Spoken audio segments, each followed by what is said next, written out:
Il cammino ali quando la mujer che vuole no è via stati un po' più no tu like di fino lì stati tu non devi ali così ali è materiale kana io dio allora non sta non dia dia che toma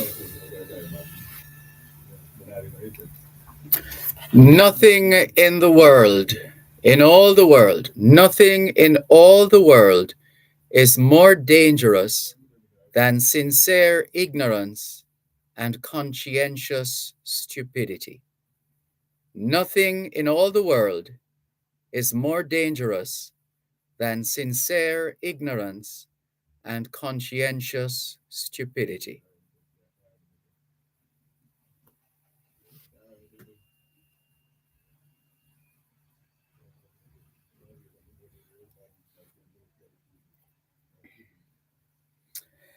It's the International Decade of Healthy Aging, the International Decade of Ecosystem Restoration, the International Decade of Ocean Science for Sustainable Development, the Decade of Action for Road Safety, and the start of the UN International Decade of Indigenous Languages.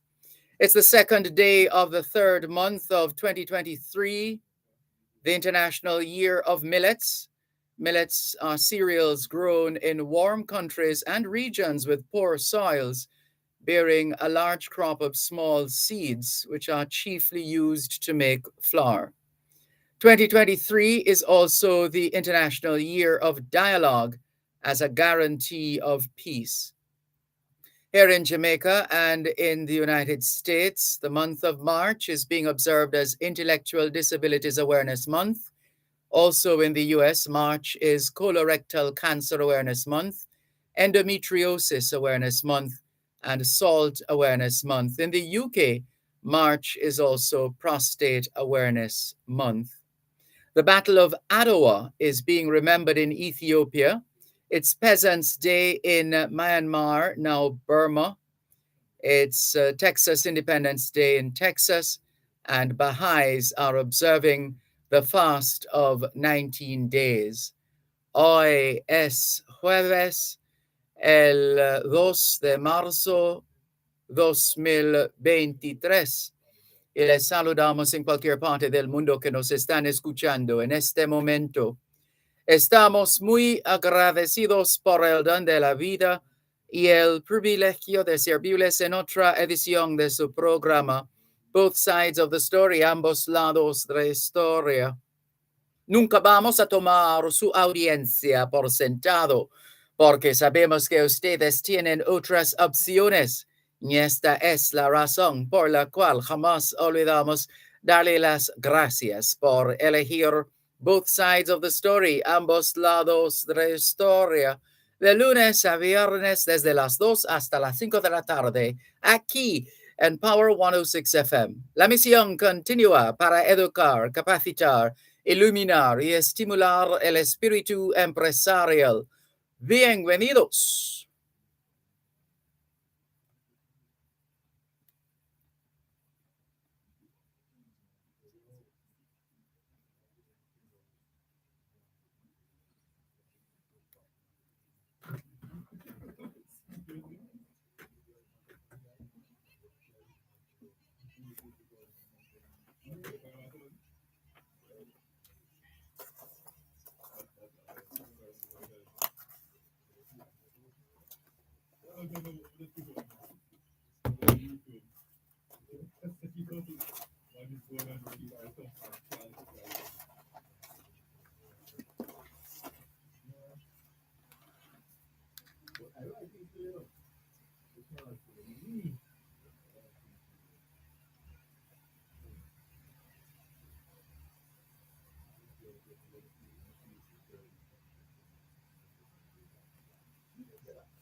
C'est jeudi le 2 mars 2023 et nous vous saluons tous qui nous écoutez où que vous soyez dans le monde. Nous sommes reconnaissants du don de la vie ainsi que du privilège d'être à votre service pour une nouvelle édition de votre programme Both Sides of the Story, le pour et le contre. Nous ne considérons pas votre fidélité comme l'un de soi parce que nous savons que vous avez l'embarras du choix. C'est pourquoi nous n'oublions jamais de vous remercier de choisir d'écouter Both Sides of the Story, le pour et le contre, du lundi au vendredi de 2h à 5h de l'après-midi sur notre antenne Power 106 FM. Nous continuons notre mission d'éduquer, d'habiliter, d'éclairer et d'encourager l'esprit d'entreprise. Bienvenue.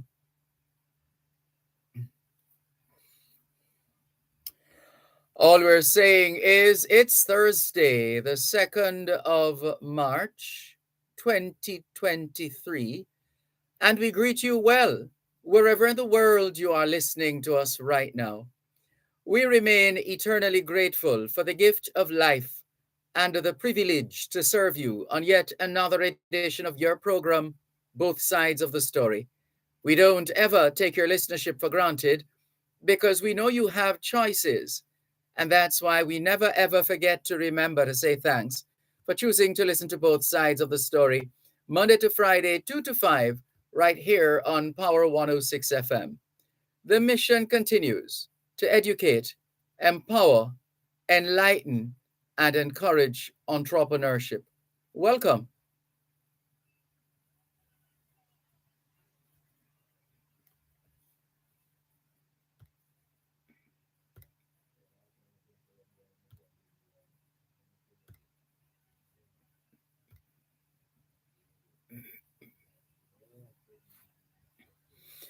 Good afternoon to those of you listening to us on 106.1, 106.3, 106.5, 106.7, and 106.9. From Morant Point to Negril Point, from the Goat Islands to Galena Point. This is Power 106 FM, serving Jamaica and the diaspora. Hello to those tuned in via the Power 106 FM app, which you have downloaded from the App Store or the Google Play Store, depending on the nature of your device. Downloading is free, listening is free, whenever, wherever.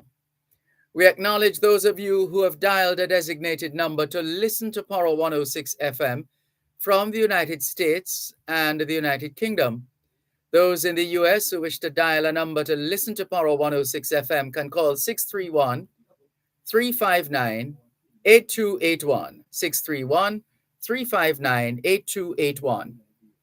If you're in the United Kingdom and you wish to dial a number to listen to Power 106 FM, your number is 0330-606-0953, 0330-606-0953. We're streaming live video on the Dervan Malcolm Facebook page. If you're not there yet, log on to Facebook. In the search box atop the page, type DERVAN MALCOLM. If you don't have a Facebook account, no sweat. There's always YouTube. All you need is a smart device or a not so smart device like a smartphone, tablet, computer, laptop, desktop, any one of those. Then you need internet connection. But more importantly than internet connection is internet connectivity. One sure way of testing for connectivity is by opening a browser like Google Chrome, for example.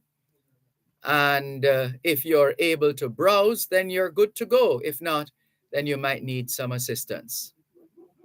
We thank those of you who are tuning in for the first time. Good to have you on board. Welcome. Those of you who have been with us for some time, for years perhaps, it's quite a privilege to serve you as usual, and thank you very much for your patronage. What's on your mind this afternoon? What's the news of the day in your neck of the woods? What are people in your household talking about? What about those in your community? What are they talking about? Those on the buses, on the taxis, in the streets, in the market, at the supermarket. What are people talking about? Let's hear from you. 876-922-4112-5. 876-922-4112-5. The text line is the same as the WhatsApp number, which means you can not only send us your text messages, your WhatsApp messages, your voice notes, but you can call us on WhatsApp as well. That number is 876-365-3346. 876-365-3346. Couple of stories trending right now. If you've been too busy to follow the news, let's help you to catch up. IMF board approves 1.7 billion US dollar funding to Jamaica. IMF board approves US 1.7 billion in funding to Jamaica. Let's see what that story is about. The International Monetary Fund, IMF Executive Board, today approved Jamaica's request for funding under two of its facilities. It has approved about 968 million US dollars under the precautionary and liquidity line arrangement. And there's more on that story, just giving you a bit of a teaser. Also, gunmen leave Argentine football star Messi a menacing message. Gunmen left a threatening message today for Argentine football superstar Lionel Messi and opened fire at a supermarket owned by his in-laws in Argentina's third largest city. That's the word from the police in Argentina. In the Court of Justice, the Gleaner is reporting via its website, jamaica-gleaner.com, 10 alleged gang members cleared in relation to 4 murders. That's the gang trial on right now. Homewood's Nafamba wins double at Central Champs. Report being prepared on Kemps Hill High fight between student and dean of discipline. South Africa beat West Indies by 87 runs in cricket. And the US says disrupting illicit firearms trafficking in the Caribbean is a shared priority. Well. Let's see how that goes. What's the story saying here? The United States government said Wednesday that disrupting illicit firearms trafficking in the Caribbean is a shared priority for the US and its Caribbean partners. The US Department of State said in a statement that disrupting illegal trafficking is also an important aspect of our cooperation to address rising levels of crime and violence in the region. To date, it said 12 Caribbean countries have drafted national action plans under the auspices of the Caribbean Firearms Roadmap, developed in 2020 by the CARICOM Implementation Agency for Crime and Security and the United Nations Regional Center for Peace, Disarmament, and Development in Latin America, as well as the Caribbean with US support, which it essentially provides timelines and baselines for implementing the Caribbean firearms trafficking priority actions. Well, let's see if we're going to get more help, and let's hear the extent to which we have been receiving help so far. So, for example, the State Department says law enforcement officers from 19 Caribbean countries, along with Interpol, International Police, CARICOM, World Customs Organization, the U.S. Bureau of Alcohol, Tobacco, Firearms, and Explosives, and HSI cooperated on a joint operation that led to the seizure of 350 weapons, 3,300 rounds of ammunition, and 10 tons of cocaine. So this is the US saying, hey, every now and then we hear people saying we're not doing anything to stop the flow of guns and other forms of contraband, not least of all illegal drugs, into Jamaica and other countries in the region. Well, here's America saying, hey, this is an example of some of the work we've been doing so far. So this business of effectively policing our borders is of much interest and importance to us as it is for you in Jamaica. That's what it sounds like in terms of the United States of America's response to the questions raised from time to time and urgings for the US to do more to stop the flow of illegal guns. Well, America has laid it on the table, and the government of the United States has said, here's what we've been doing so far. What do you think? And then a bizarre story, mind you, we are privy to some information which we shall hold on to for a while longer. But this is rather bizarre.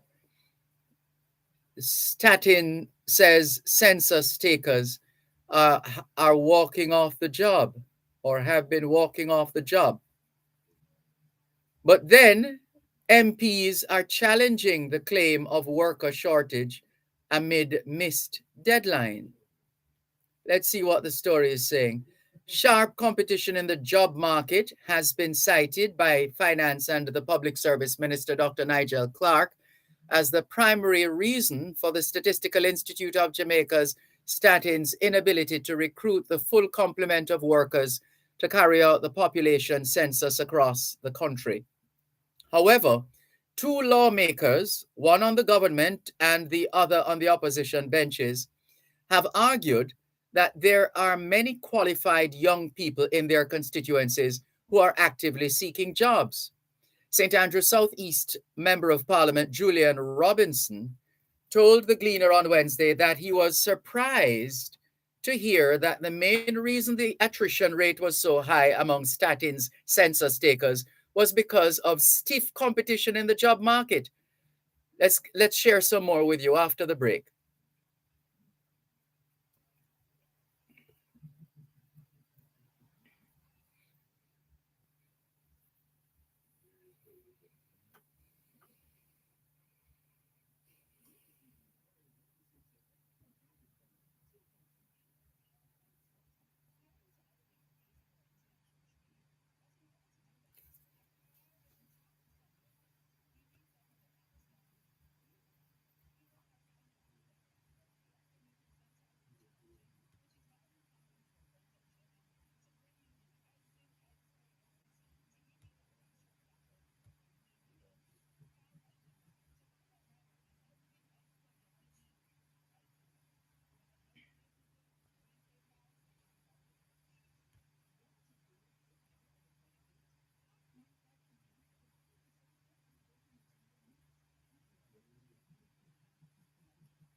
Let's pick up the story. Right, so St. Andrew Southeast Member of Parliament Julian Robinson told the Gleaner on Wednesday that he was surprised to hear that the main reason the attrition rate was so high among statin census takers was because of stiff competition in the job market.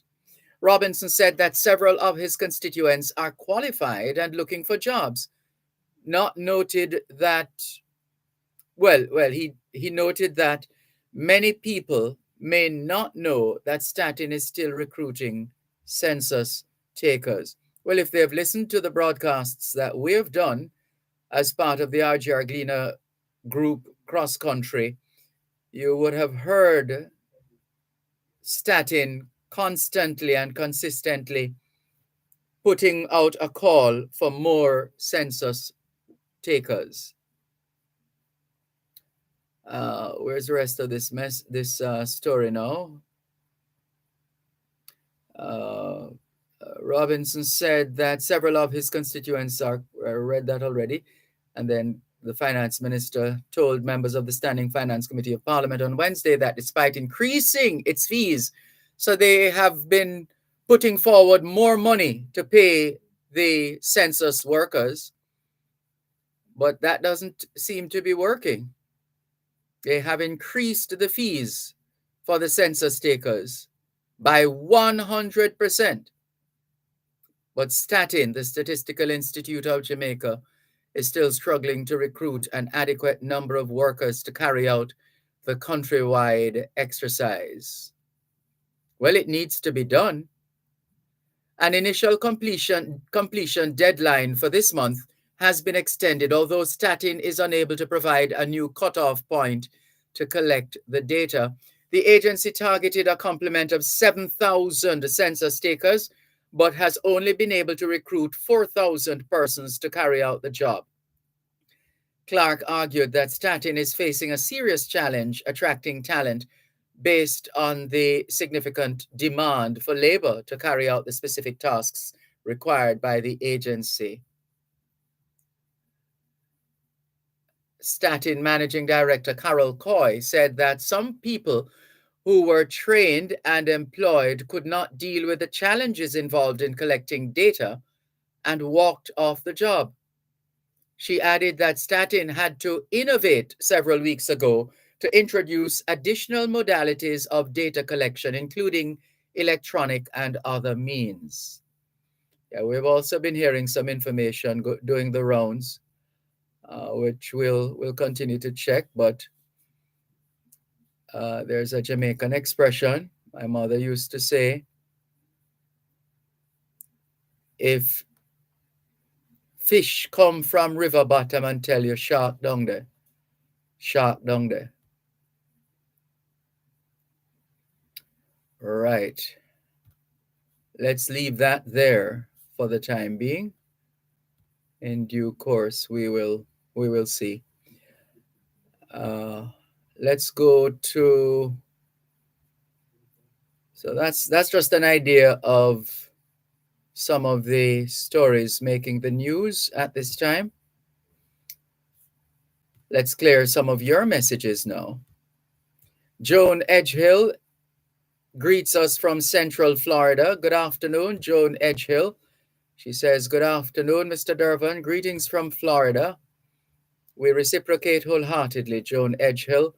Audrey Smith says, afternoon, Dervan and listeners everywhere, listening and watching from a very cold Southampton, and that's in the UK. Stay warm, please, Audrey Smith, in cold Southampton, UK.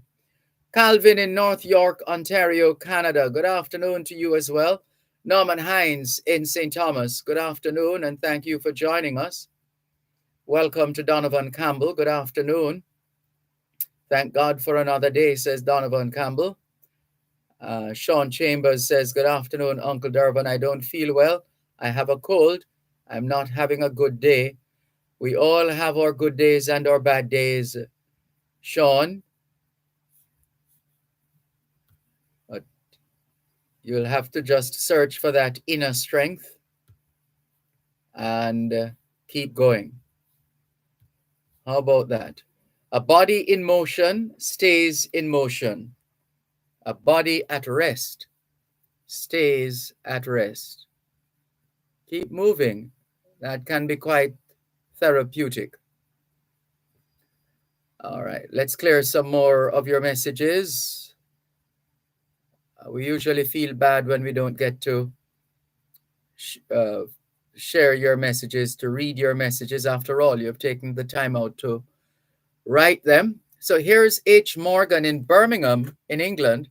He says, "Good afternoon, Dervan. There are two issues here. One, it is reported that the five guys who crashed and died in Temple Hall, their phones and cash were stripped from them by onlookers. What kind of society we live in, whether it was their fault or not, stealing from the dead. That is one of the most outrageous things I have ever heard. Instead of, but you know, this happened when in the Kendall crash, the Kendall train crash. Onlookers who went to the scene were busy helping themselves, trying to take off people's shoes, watch, going into their pocket. That kind of skullduggery has been going on for a long time in Jamaica, apparently. And the message goes on, that is one of the most outrageous things I have ever heard. Instead of helping, they're stealing. Sad society. Two, I read where a security guard fell from a moving bus on the Portmore Toll Road. How could that happen? It is reported that he opened the door and fell out on the roadway. What happened to the conductor who normally stands on the step of the bus? Did he or she see that a passenger was about to open the door to stop him? That's such a sad story, says H. Morgan in Birmingham. Diana says, good afternoon, Dervan. Happy Thursday to you and your listeners. I listen to your program every day, but I don't text regularly. That's fine, Diana. We appreciate your input.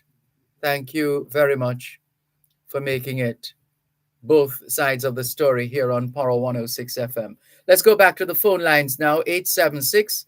Go back. Had we gone there before? I don't think so. Let's go to the phone lines. 876-922-4112-5. Hello, good afternoon. Thanks for calling. Hello, good afternoon. Thanks for calling. Go ahead, please. I am giving thanks for life. And you? Good.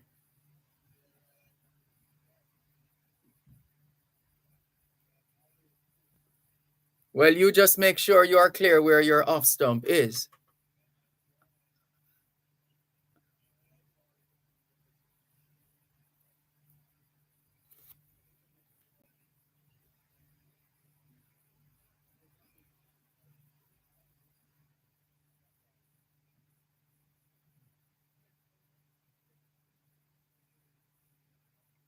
Yes, that's the one that takes off the top of off stump. Yes.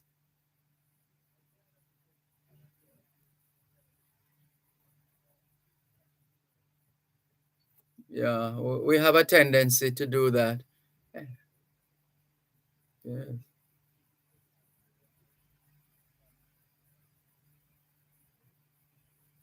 Well, thank you for the update. I haven't paid attention to cricket in a while. Yeah. I heard that much today, but yes, yes. Well, congratulations to Holder, for Jason Holder, for reaching the landmark of what's it, 150 wickets and 2,500 runs. So yes.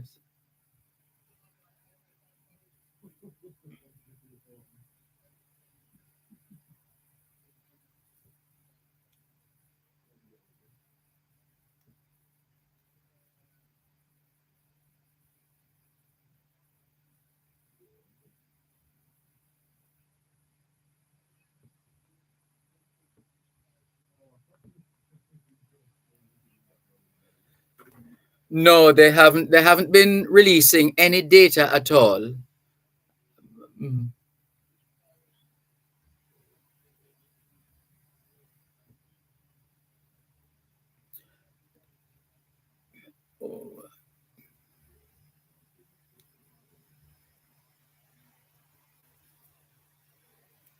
Right, but yes.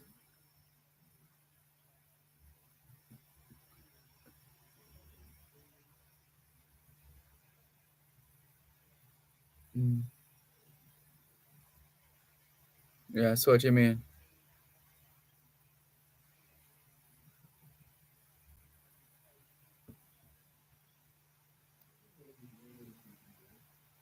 Mhm.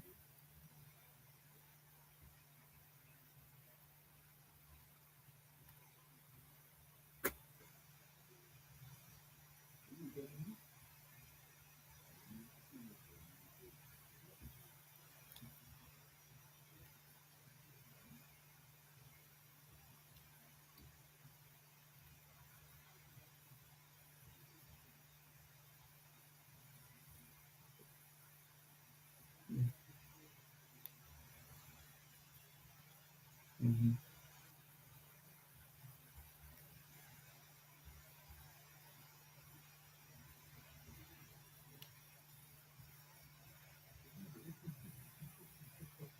Mhm. Yes.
Oh.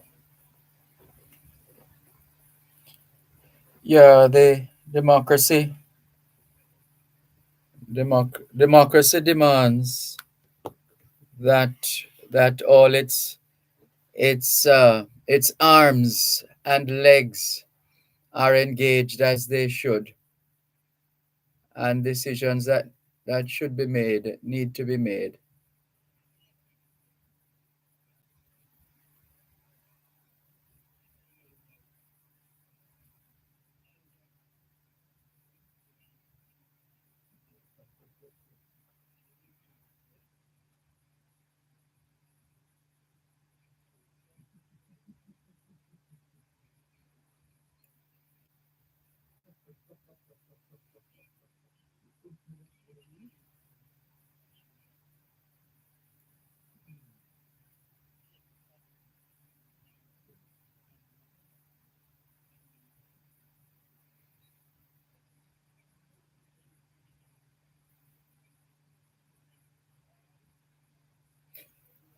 Sorry, just a moment, please. We need to take a break.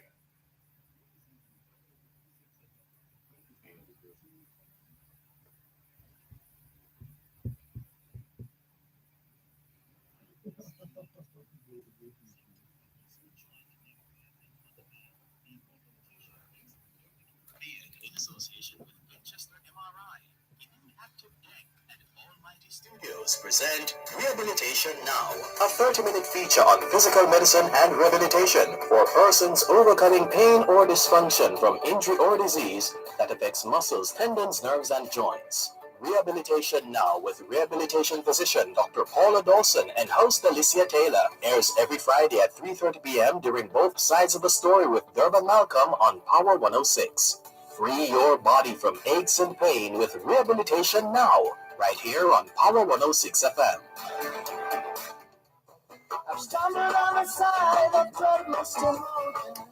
Thanks a lot for staying with us here on your program, Both Sides of the Story, Power 106 FM, still streaming live on the Gleaners website, go-jamaica.com, live on your smart devices all over the world, taking your calls on 876-922-5455 41125. So you're saying that the councillors are generally more visible than the MPs? Always is, always is. Oh. And Is it because most of these councillors actually live in the areas? And that's probably part of the reason. And every knock, every whatever, the council is always called out. Because people know her, know him, and seemingly have his or her number. So anything, and some of the things that they call out for, sometimes you have to say, boy, it's part of it, it's part of the job, the show. And if we believe that this is so and should be so, I believe some more respect, some more should be given to that part of the arm of governance. Unfortunately, it is not so in Jamaica. It's really happy. Because see, the government election is postponed. And I don't hear Jamaica. I don't hear Jamaica calling out and asking why. I don't hear the communities from which these kinds of asking what is it. When we're going to have somebody to visit us. And I'm hearing that. And I'm not happy with it. But then, when I heard you say they needed 4,000 people for census and they only have, 7,000 and they only have 4,000, I'm thinking to probably the kind of fear that people don't even care about Jamaica anymore. And it's true. So people don't even care around rapid if we get the support that we need to get of the people who live here and what they do and what they don't do. Maybe part of it is political fatigue. People are just tired.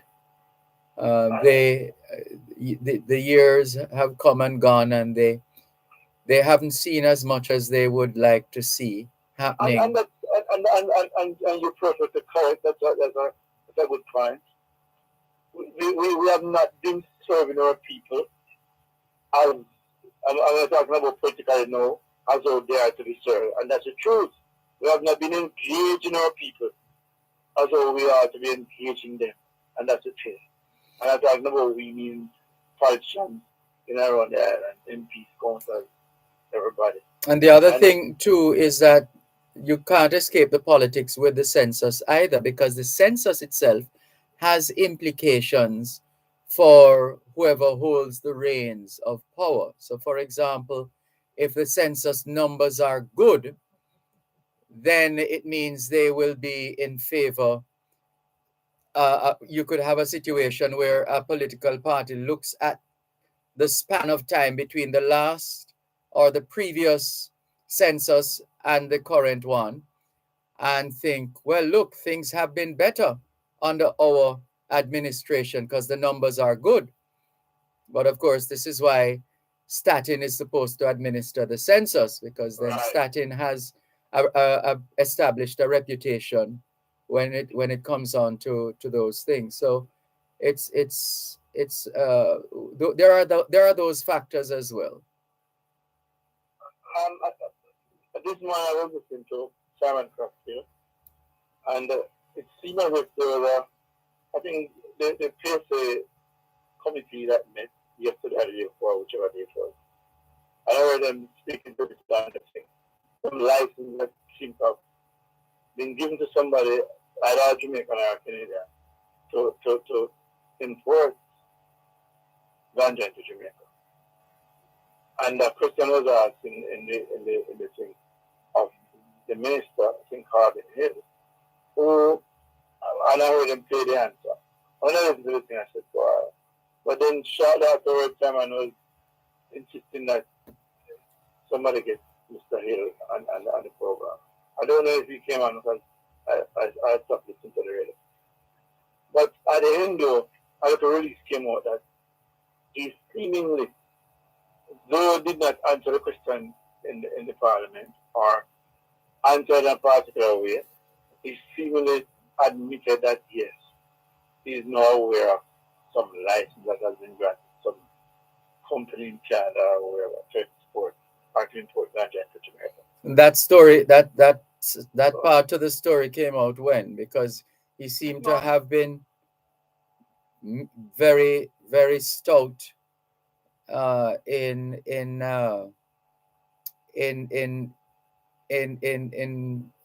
shooting down what was said before.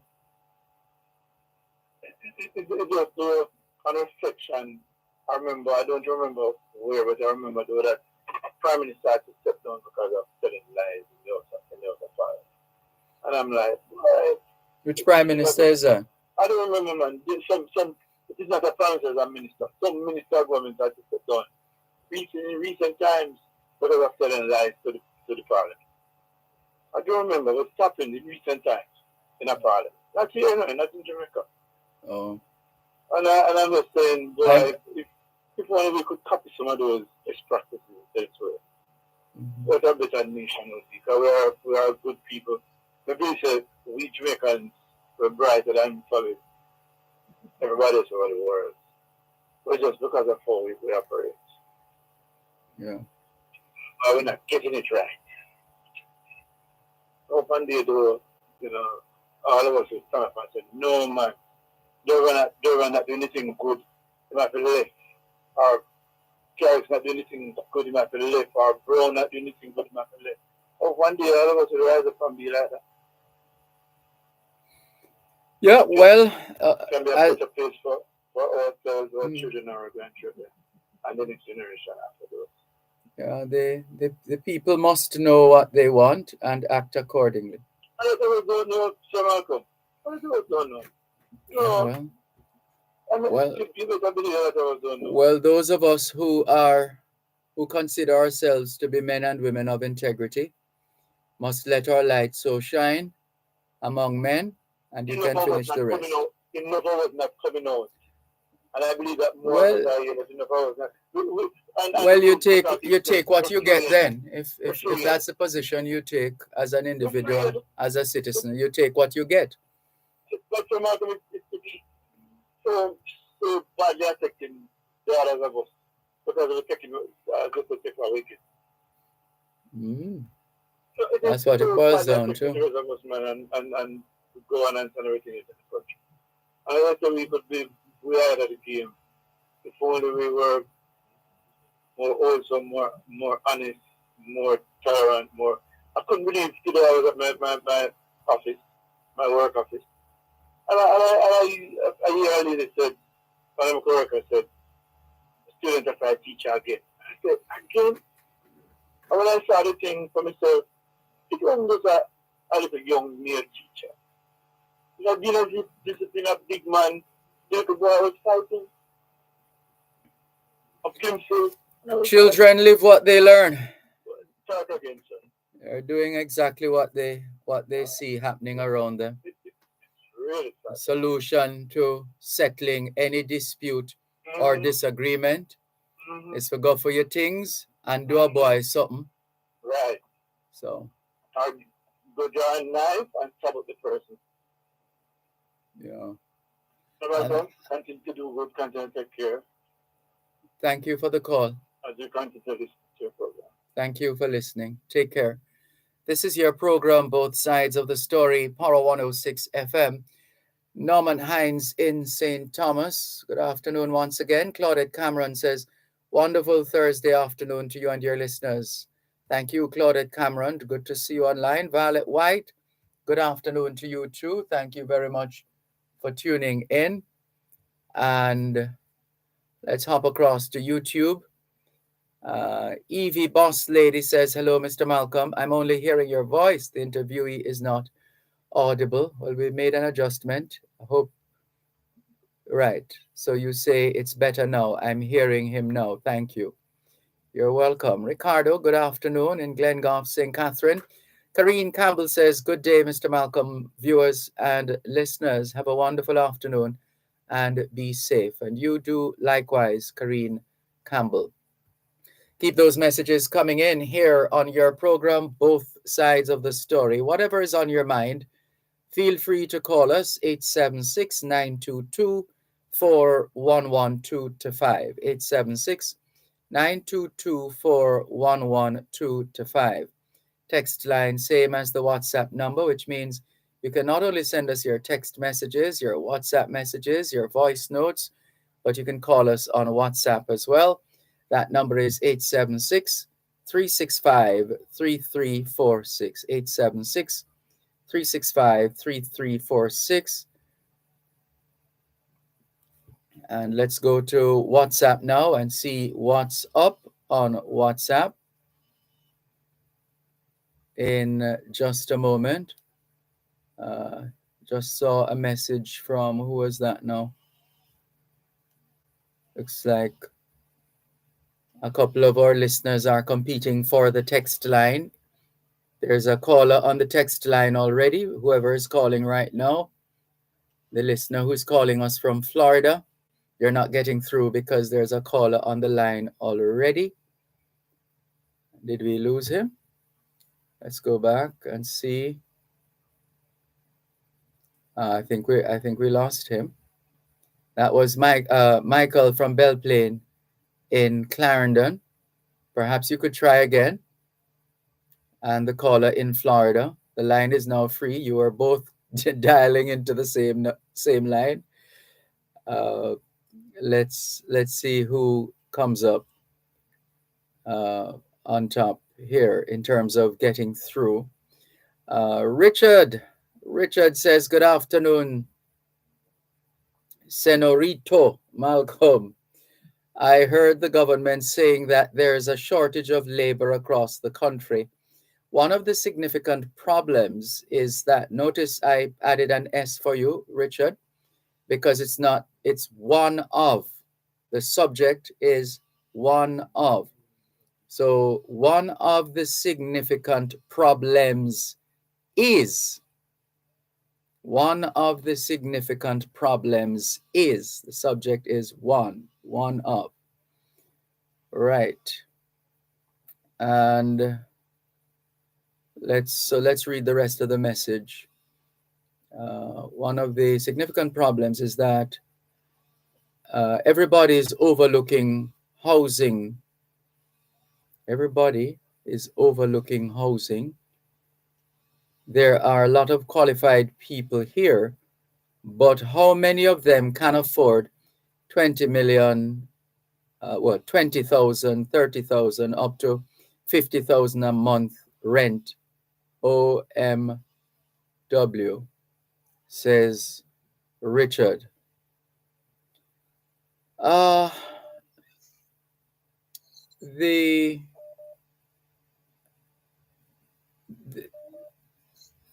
There seems to be some kind of a demand for labor, and there seems to be some deficiency in filling the supply side. But these conditions don't last forever in any economy anywhere in the world. There are stops and starts and ups and downs. And some of the policies can only go so far and no further. But let's stand by for the break. In fact, we have a scheduled discussion, a scheduled interview with another outstanding Jamaican doing great things abroad. One moment, please.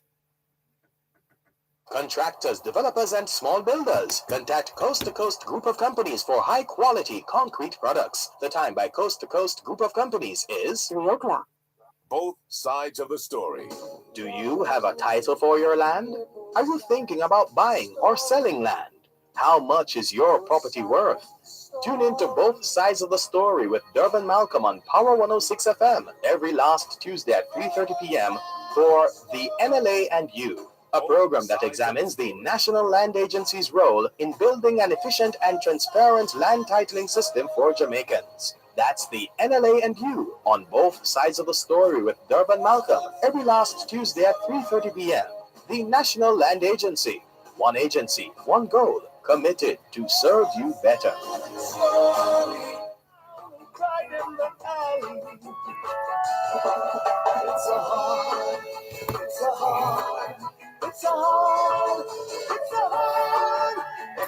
Thanks a lot for staying with us here on your program, Both Sides of the Story, Power 106 FM. I'm Dervan Malcolm.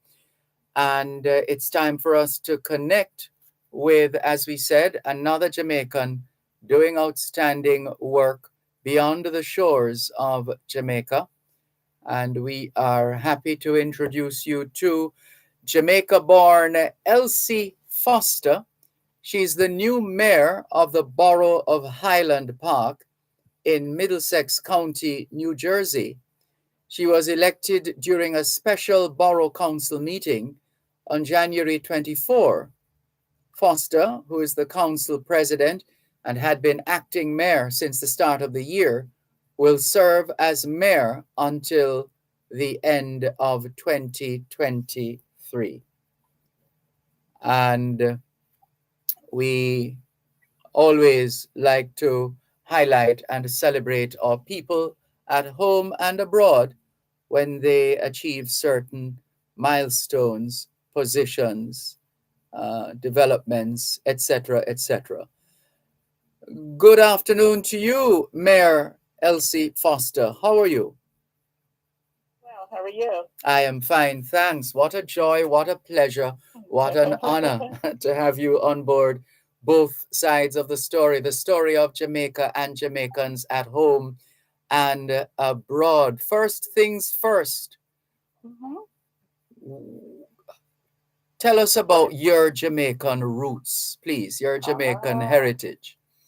Well, my parents are from St. Elizabeth. My mother grew up in a place called Acton Betty.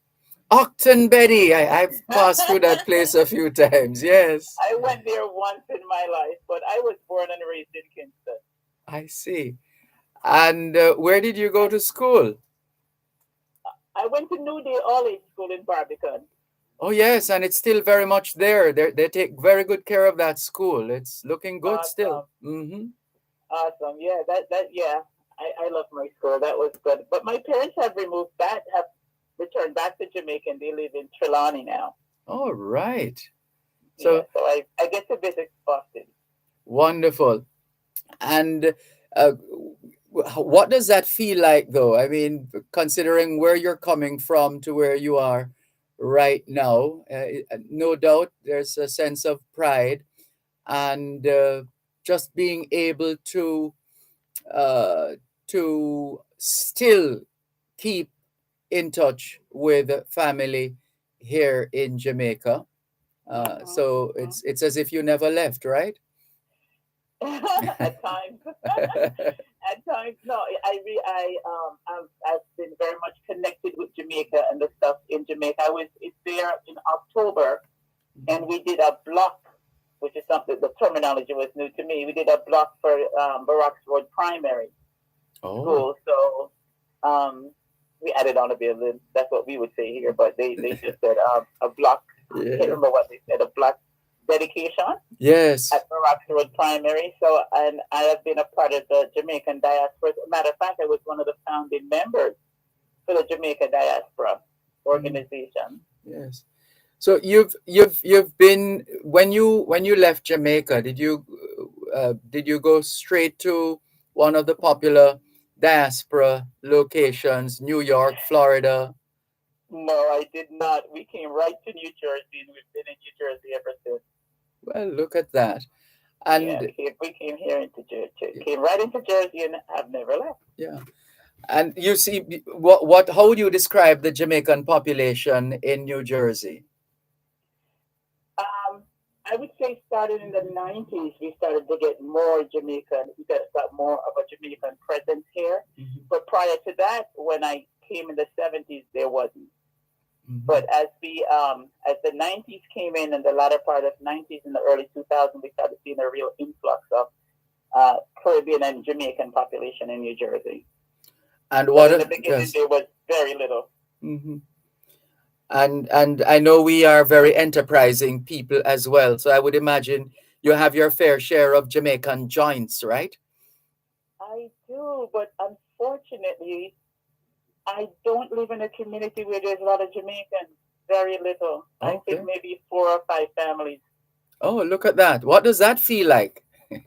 You become, you get used to it, and I've gotten used to the diversity of people that surrounds me. Yeah, Very good. Now, give us the details of your journey to the position of mayor of Highland Park, New Jersey. How did that get started?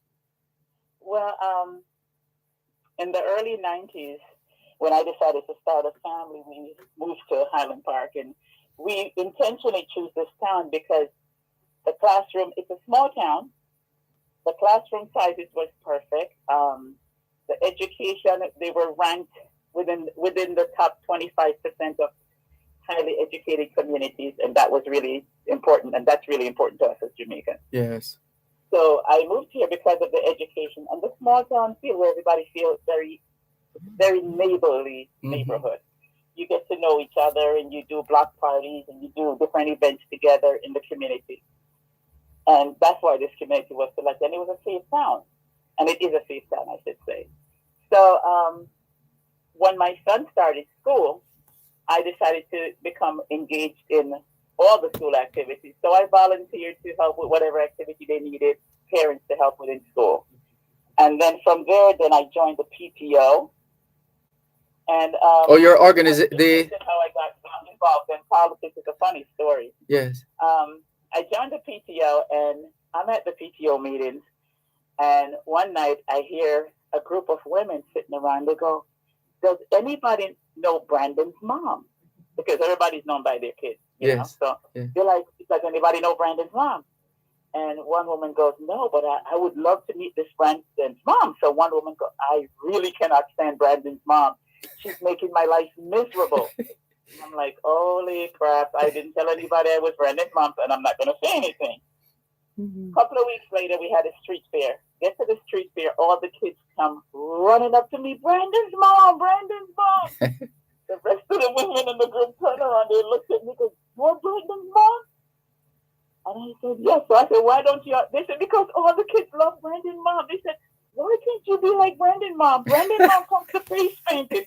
Brandon's mom helped with my costume. Brandon's mom brings cookies. Brandon's mom makes this. Brandon's mom does this." So I am the Brandon mom that makes all the other moms feel terrible. So it was a funny story about Brandon's mom. Yes. So, that obviously took on legs and became something else. Took legs. Yes. Absolutely. Because they was like, "Oh, you're such a great organizer. You put things together. Everyone knows you. The kids love you." So they invited me to a meeting one night of the Democratic Party. And I said, "I don't know anything about politics. I'll take a peek." And I went there, listened. They were saying, "Oh, we need volunteers for this." I was like, "Oh, I can do that. That's real easy." Oh, boy, did I know I was getting suckered in. So from one easy thing to they was like, "Oh, you got to join. We need somebody in your area. We got to join." So I joined, and there was a controversial issue in town. And of course, Jamaicans have to get involved. So when I heard about this issue, I said, "But who has reached out to the mayor? What is the mayor saying?"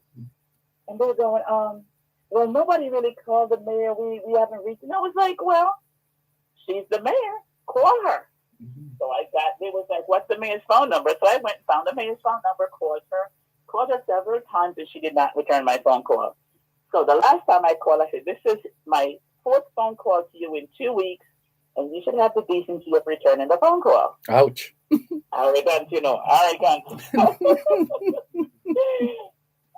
About on a Wednesday night, about 10:30, my phone rang. I'm like, "Who's calling at this ungodly hour? It's time for bed." It was the mayor. She goes, "Hello, this is Meryl, the mayor. You called me?" And I was like, "Yes." And I said, "Why are you calling me so late?" She goes, "Because I was away in Israel for the past 2 weeks, and I did not return your phone." I felt badly, of course. And we chatted for a while, and the issue that I called her about, it was a planning issue in our town about development and overdevelopment, so which we did not want to see. We wanted to keep as much green space as possible. Long story short, I wind up being her designate to the planning board. And the planning board, as you know, sees the future of your entire town for the next 25 years. You're planning what your town is going to look like for the future, and it's one of the most important portfolio I believe that you can have as it pertains to planning and the future and everything else. And we defeated the proposal that was on the table. And I was like, good, I can walk away. I'm done. I'm good. And they was like, not so fast. And I was like, what do you mean? I'm done. You said you wanted to do one thing. I did my one thing. I'm out of here.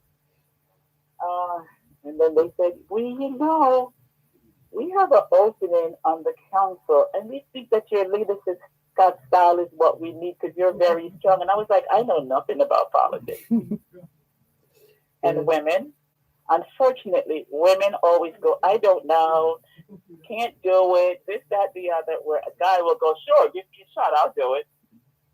And after they begged and cajoled and talked me into it, I said, okay, I'll give it a shot. And that was in 2000, and here I am today. Look at that. Listeners, if you're just tuning in, our guest is Jamaica-born Elsie Foster. She is...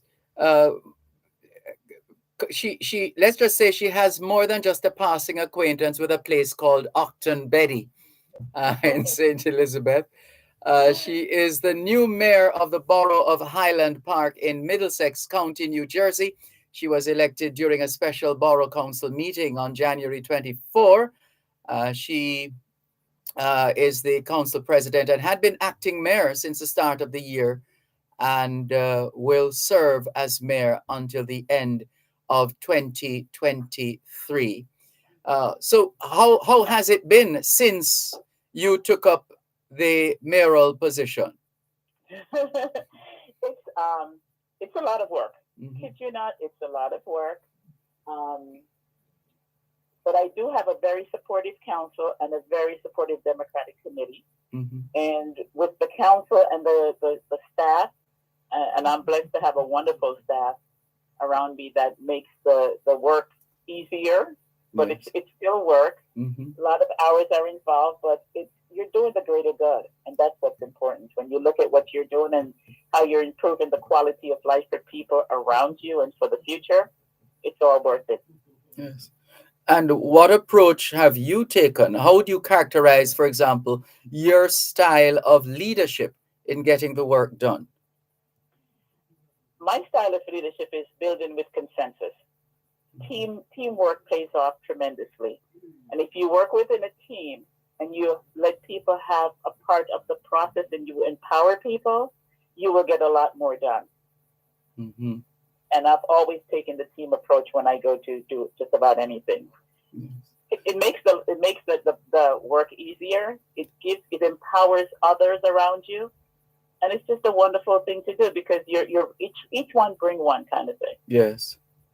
Mm-hmm. And it just makes your job a lot easier. It makes everything easy. And you have more people willing to come in and serve. And I have boards and commissions that I welcome people to come and serve on and to get them introduced into the world of politics or to community giving and volunteerism. Yes. And is there, well, tell you what, hold a moment. We have a break. Let's take the break and come back with more in just a moment. Listeners, our very special guest is Jamaican-born Elsie Foster, the new mayor of the borough of Highland Park in Middlesex County, New Jersey, in the United States. You're listening to Power 106 FM. The time is now 3:15.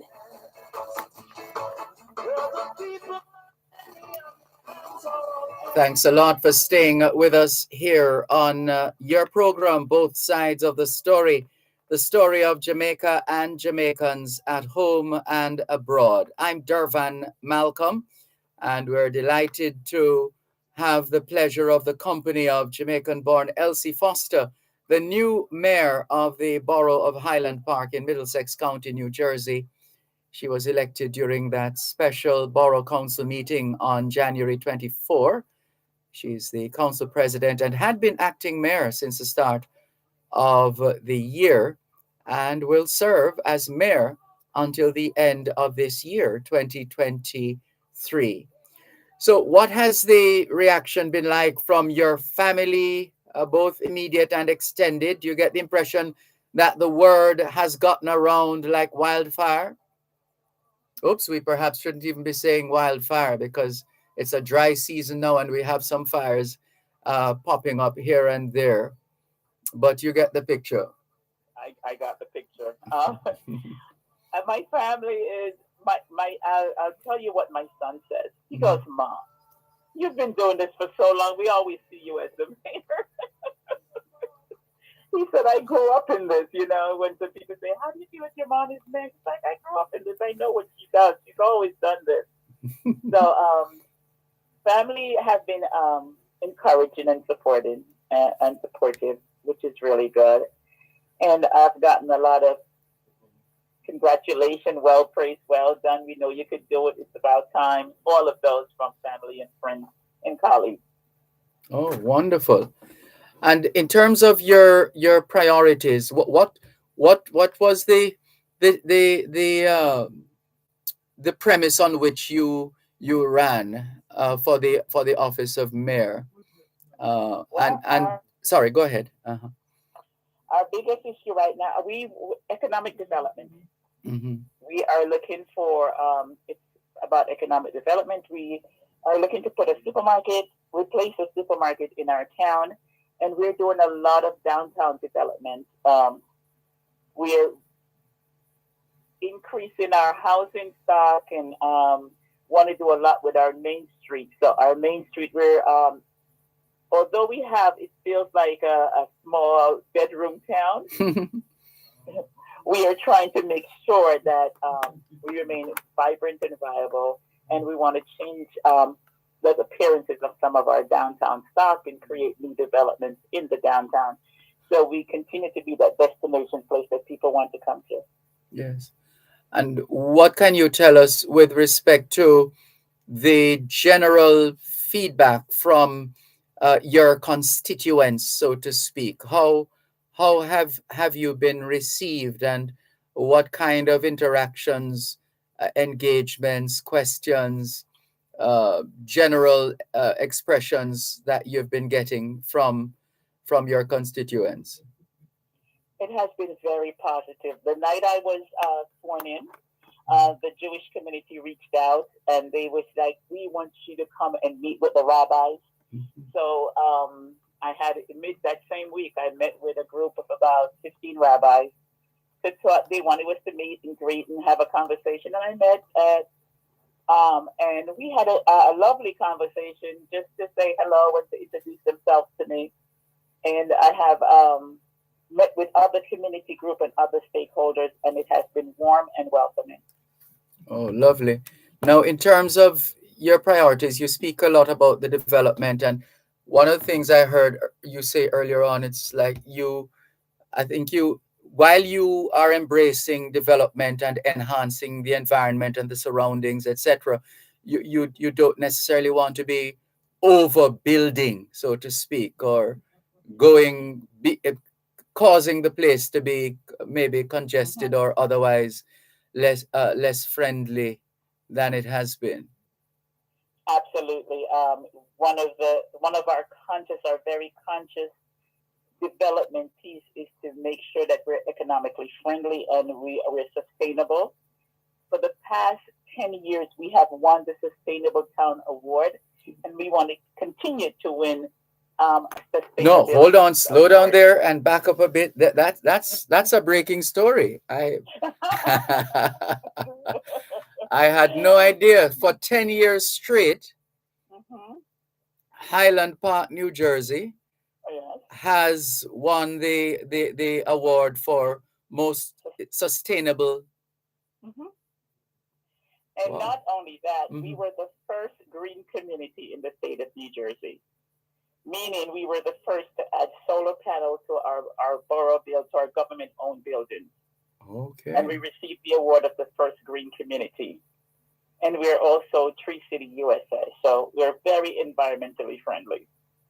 Oh, and whatever we put in place has to comply with the environment, because we only have one Earth and we got to take care of it. Mm-hmm.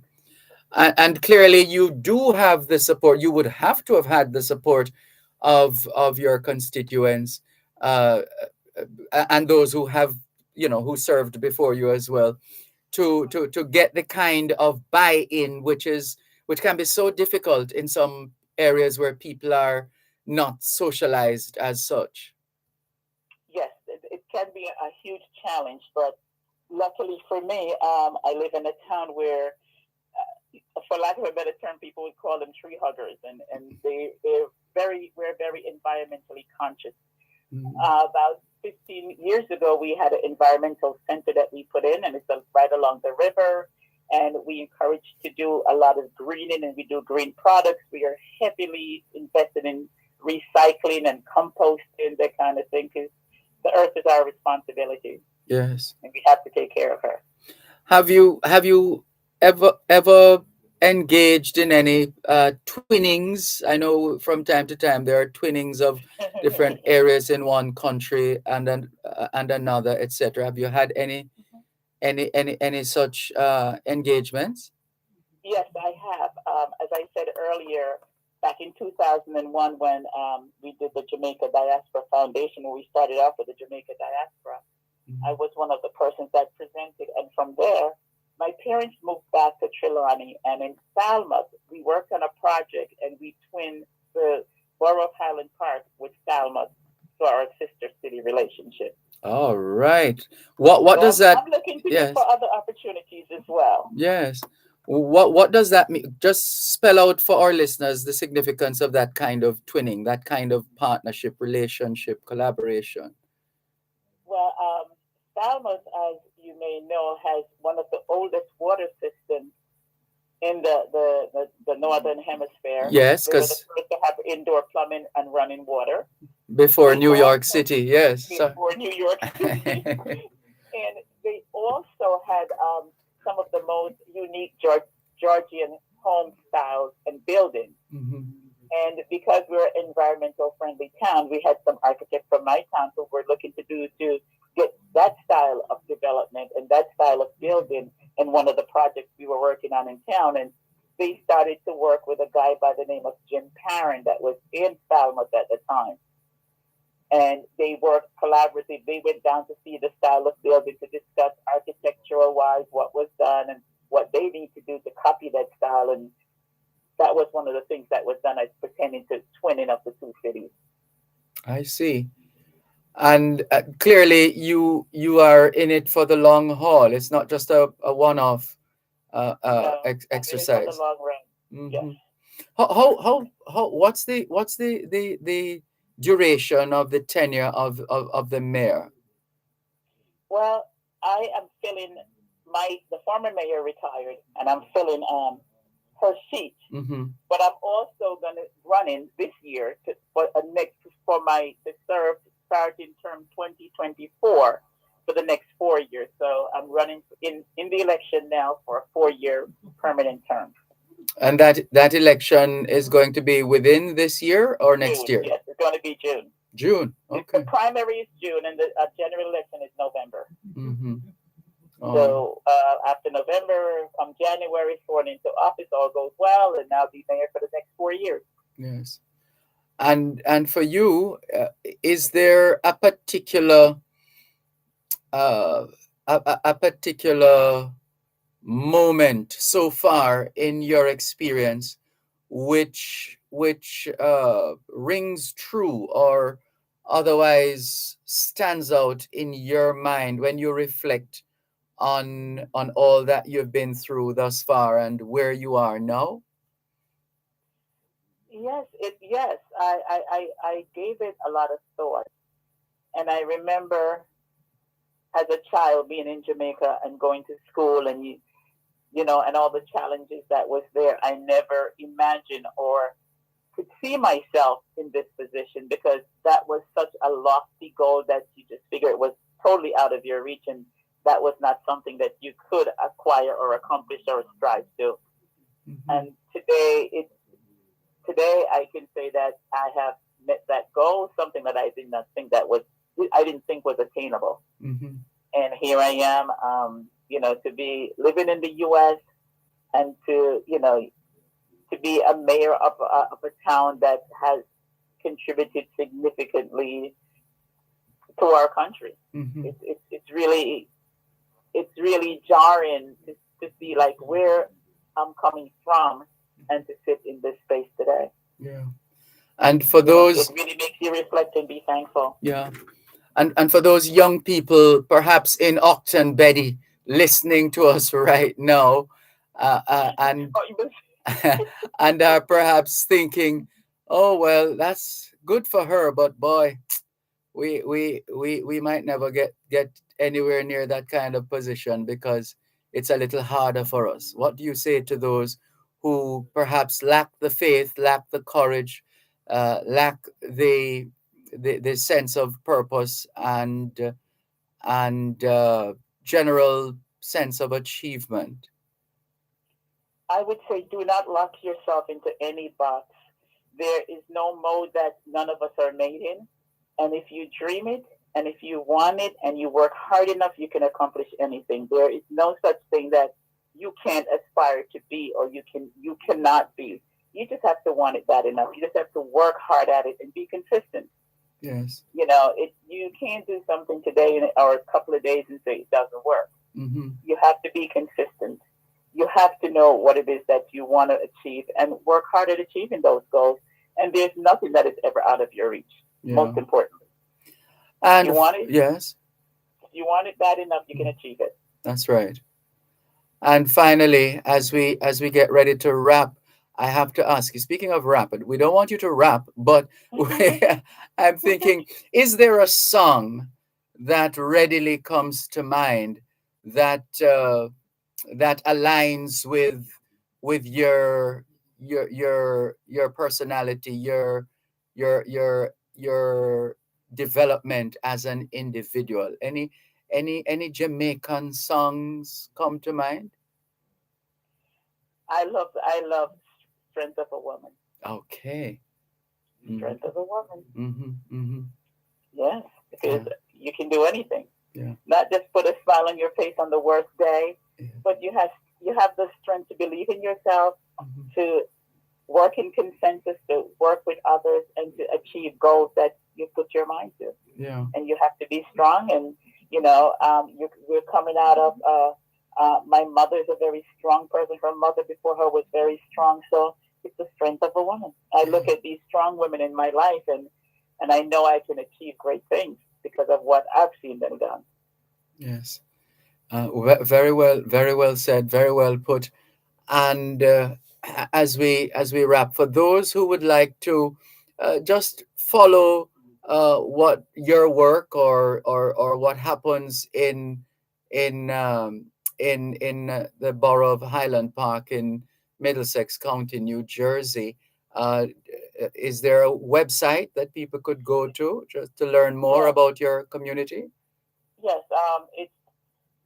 It's www.hpboro.com or Mayor Elsie Foster, and you can Google at hpboro.com, and you can just Google Mayor Elsie Foster, Highland Park, New Jersey, and it will pop up. There you go. Well, we want to continue to celebrate and to lift you up and encourage you. And well, we don't. I was about to say give you all the strength you need, but you already have the strength of a woman. But but Now I we need prayers. there you go, there you go, and we definitely have a lot of that to send up, so to speak, for you. Thank you so much for the Thank tremendous you so much. work that you've done and the general sense of pride which you uh, cause us to exude when we learn of your Jamaican roots and to see the quality of the work that you are doing. Well done, congratulations, and we look forward to speaking with you again. Same here, and thank you so much for the interview. And one love, Jamaica. Big up. Every time. Take All care. right. Bye bye. Bye. Jamaican born Elsie Foster, the mayor, still relatively newly minted mayor of the borough of Highland Park in Middlesex County, New Jersey. There's more after the break. Help us protect Jamaica's borders. Tell us about any illegal guns coming through customs controlled areas. Call Crime Stop at 311. The time by the Jamaica Customs Agency is 3:31 on Power 106. Dr. Jackie Campbell is on call this and every Wednesday evening at 8 with Powering Your Health. Powering Your Health is Power 106 FM's flagship program dedicated to health and wellness, your one-stop place to power a healthy lifestyle. How can we help you to power your health? You can reach the show anytime by calling 876-922-4112 or by sending a text or WhatsApp message to 876-279-8598. Brought to you by Benson Pharmacy and Wellington Dental. That's Powering Your Health. Powerful health and wellness discussion and interaction. This and every Wednesday at 8 p.m. Only on Power 106 FM. 10,000 whispers with nobody listening. I heard one person stop, I heard many people laughing. Heard the song of a poet who died in the garden. Thanks a lot for staying with us here on your program, Both Sides of the Story, Power 106 FM. I'm Dervan Malcolm, and we have to apologize for the absence of this week's edition of Your Legal Corner with U.S. Immigration Attorney Delia Walker Huntington. So sorry, due to circumstances beyond our control, we will not have this week's edition of Your Legal Corner with U.S. Immigration Attorney Delia Walker Huntington. In the meantime, we'll clear more of your messages and take as many of your calls as possible right here on today's edition of Both Sides of the Story, Power 106 FM. The numbers to call, 876-922-4112-5, 876-922-4112-5. Text line, same as the WhatsApp number, which means you can not only send us your text messages, your WhatsApp messages, your voice notes, but you can call us via WhatsApp as well. That number is 876-365-3346, 876-365-3346. Here is Salah calling us. Good afternoon. Good afternoon, Dervan. Yes, sir. Yes. Dervan, I would like to talk about what happening in the country and who is to be blamed also. What's happening in the country? With all this shortcoming of this JLP government, I'm not going to just blame them alone.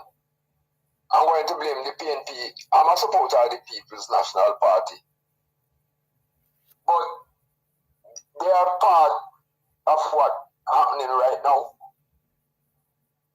How? Because if they had the PNP just unite, we would get rid of the JLP.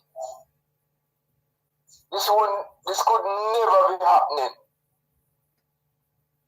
Because, take for instance, you have a Minister of Labour who shows can regard for pensioners. And I don't hear the PNP saying anything. Right now, the PNP, I think what the PNP need to do is they are too quiet. And they need to hit the road. But they've had a couple of I don't want to call them road shows, but meet and greet sessions. There was a time when they were moving from parish to parish or constituency to constituency as well, trying to... Almost a year. Huh? That was almost a year ago. Yes. So you're still not satisfied. They need to be more active. That's what you're saying. They need to be out there, and sort of mobilize the people against this JLP government, because the JLP government, they're doing, whatever they please. It's like they are under no pressure. And if the PNP were unite, if it was a united PNP, this could never allow to happen. Why can you point as a fact to this disunity, and what would be causing this disunity? And it's been going on for a little while now. We have seen in the past where there has been disunity, but then at some point, the parties, in inverted commas, get together and eventually emerge victorious again, etc. Right, because you have a lady like Portia, who Jamaican people really love, especially the grassroots. Mark not been known to them. So you have this resistant group fighting against the PNP, their own party. So them say, because sometimes I look at them as a labor, right? Because there's no way, if you mean your party well, you could be sitting on the fence or still fighting against the leader. And the way they're doing it now and putting out up to today on Facebook what they did to the leader and the genset. It is a shame. Who did what to the leader and the gensec? No, they just up and calling them the names. Oh. But this is sickening, man. While the JP getting away with mercy, they did almost anything that they feel like doing. No pressure on them. What would you like to see? What would you like to see happen from here on in, as far as the party, the People's National Party is concerned? We need to mobilize the people and have some serious demonstration against this government. Because things they are doing, they just take us for granted. How confident are you that you will get the groundswell and the kind of support necessary to cause the government, for example, to pay attention? I think we have some yes. I think we have some groundswell out there right now,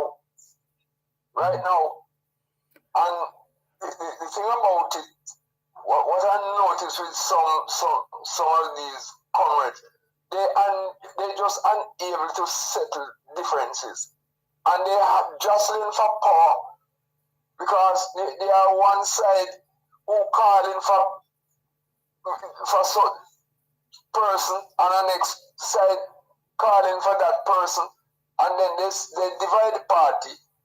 But if they all should come together, because what I saw right now, I saw the same thing happening in Northeast,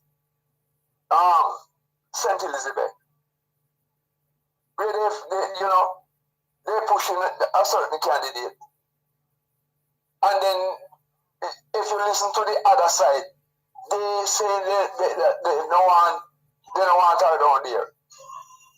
But that kind of contention is perennial. It happens all the time. There's always, you always have a situation where some people don't want this person or that person to be their representative, but the party is insisting that is the person they want, etc., etc. Well, I don't know if the party insisting if they want certain person, but if the party had done their work, which I'm sure they do, because I think they must have done their polling out there to see who the people want to represent them. And if that is the case, why are some people fighting, fighting the obvious choice? Yes, they're fighting against each other. It's like they don't want certain people, because what I notice happening in the party right now, if there's a certain set of people who support Mark Bolden, but they have this other side who not supporting him, and if he's not their candidate, no peace. But where are the statesmen and stateswomen to step forward to say, all right, come here, so and so, come, let's have a talk, because this can't continue. This is a problem we have in Dervan, because the only person I saw one time, or maybe a couple of times, is PJ. Oh yes, he has said as much at least a couple of times. You're right. Right. So I know Portia not able to do it. Yes. Right. But Dr. Philip, who's supposed to be a statement and respected person in the party, should have come out and talk about these things and move along with the leadership of the party. Yes. Wherever he can. He's not doing it. Those are the same set of people that supporting him who were fighting against Portia Simpson Miller.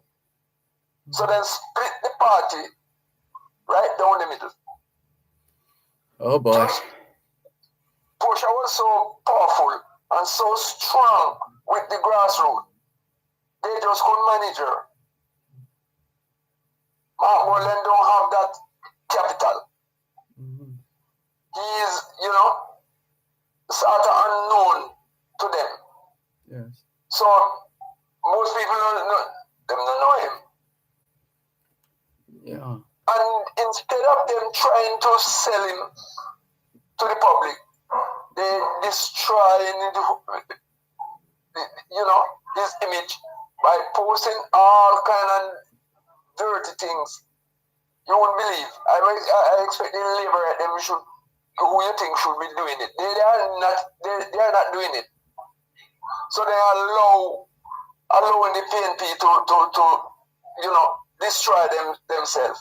So who is to be blamed? The conclusion that I come to that they are a supporter of the Jamaica Labour Party. So because whatever happened, they are part of it. So at that rate, you'll have a difficulty, whether it's local government election or general election, if this continues. If this continues, and right now the PNP would be on top, because I have a feelings. What I understand that the JLP has done their internal poll and it's dismal. But I don't know. That's why they can't call the local government election, because he's not in favor of them right now. And one would think that the People's National Party, within a stronger position than it is right now, would be marching up and down to insist that the elections be called. Yes. But because of the way things, yes, because of the it's go ahead. Different people suffering, especially poor. They are suffering. The JLP ruin things like the bus company. I have a lady beside me who hold a moment, please. One moment. You're listening to Power 106 FM. The time is now 3:45. Dr. Jackie Campbell is on call this and every Wednesday evening at 8 with Powering Your Health. Powering Your Health is Power 106 FM's flagship program dedicated to health and wellness. Your one-stop place to power a healthy lifestyle. How can we help you to power your health? You can reach the show anytime by calling 876-922-4112 or by sending a text or WhatsApp message to 876-279-8598. Brought to you by Benson Pharmacy and Wellington Dental. That's Powering Your Health. Powerful health and wellness discussion and interaction. This and every Wednesday at 8 p.m. Only on Power 106 FM.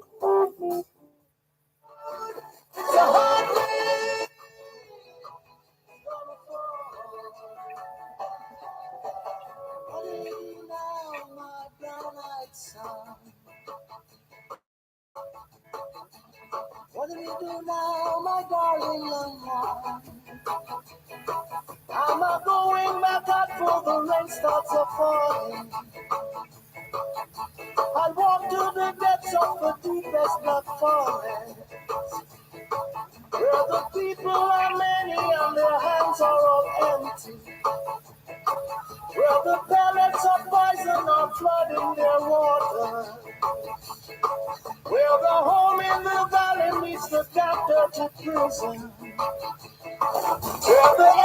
Thanks a lot for staying with us here on your program, Both Sides of the Story, Power 106 FM, still streaming live on the Gleaners website, go-jamaica.com, live on your smart devices all over the world, taking your calls on 876-922-411225. Yes, Salah? Yes, Dervan. The lady beside me who having to take the bus. Last week, she's blind. And last week she told me that she have to walk from the Jamaica School for the Blind to halfway tree. Just to get a transportation, something to take her down the boulevard. The way the bus service set. She afraid of taking the taxis because, she's blind and she don't know what could happen. She's just afraid to take the taxi. But to just show you how the JLP ruined the bus company, When Campbell and Garnet Road were there, you know that the JLP, the JOS, JUTC were actually making money? No. Well, first of all, remember that the public transport is for the public good. It's not a money-making venture. There's only one place in the world, and you can Google it when you have the time. One place in the world, up to the last time I checked, that has a successfully run public bus system, and that's a place called Curitiba in Brazil. Curitiba, Curitiba, Brazil. Profitably run. Outside of that, all the other bus services across the world are subsidized in the public interest. Yes, we understand that. But what was happening at the time when the JUTC bus, the company start make some money? You remember Mr. Shaw? But we always have to classify, make some money is not to be confused with making a profit, because it's not in the business of profit making. What they are in the business of doing is so effective. Well, first of all, to have trained people, experienced people, tried, tested, and proven people in key positions to effectively manage the operations to minimize costs as best as possible, but certainly not to make a profit. The JLP were all up in arms because they were upset, and their argument is that the company should not be making any money. That's one argument Mr. Shaw came with. Because it's a public transportation thing, and you're not supposed to make profit. Yeah, it will generate. No, it's not a matter of not. It is highly unlikely when you check all the bus systems across the globe. This is a public good. They do it in the interest, right? So it's not a money-making venture, but there is supposed to be a system in place that demonstrates a commitment to effectively managing the operations to the point where the company is not racking up millions or billions in losses, but are in fact managing those numbers and running a tight ship. Yeah, but the under that leadership of Colin Campbell, Garnet Roper, the bus bus, they were able to keep over 500 and 550 buses on the road. Keep 550 buses on the road. What eventually happened to those buses? Well, it reduced now to 200. That's why nobody can get any bus when you go out there. People suffering out there. Why do you think it has been so reduced? The government not doing anything. They are saying now that they have 50 buses going. What 50 buses can do? Out of 550. And it's not like the time when Jamaica did really back against the wall. This government is the only government, thank God for Dr. Philip, who came into office that don't have to borrow. Don't have to borrow a red cent because the foundation was laid down by Portia Simple and Dr. Philip. Yeah, so all the money they have, part of that story, hold on, part of that story that needs to be told, and we must be proud of saying it, is that both political parties have been instrumental in ensuring that the economy gets to where it is today. That's just a fact. That's a fact. No. Both. They ruined the economy 2010, you know. So if they didn't want the economy to get where it is today.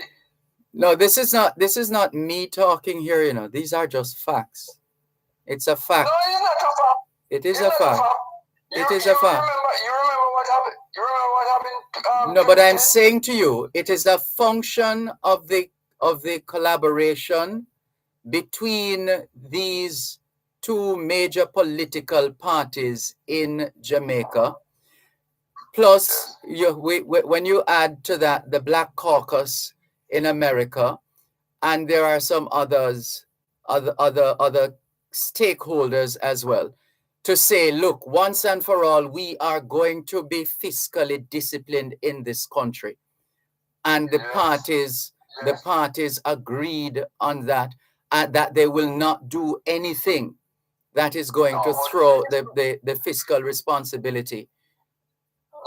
That is a key.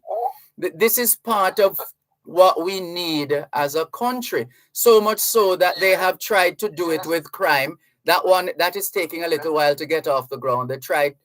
They have done it with the establishment of the oversight committee.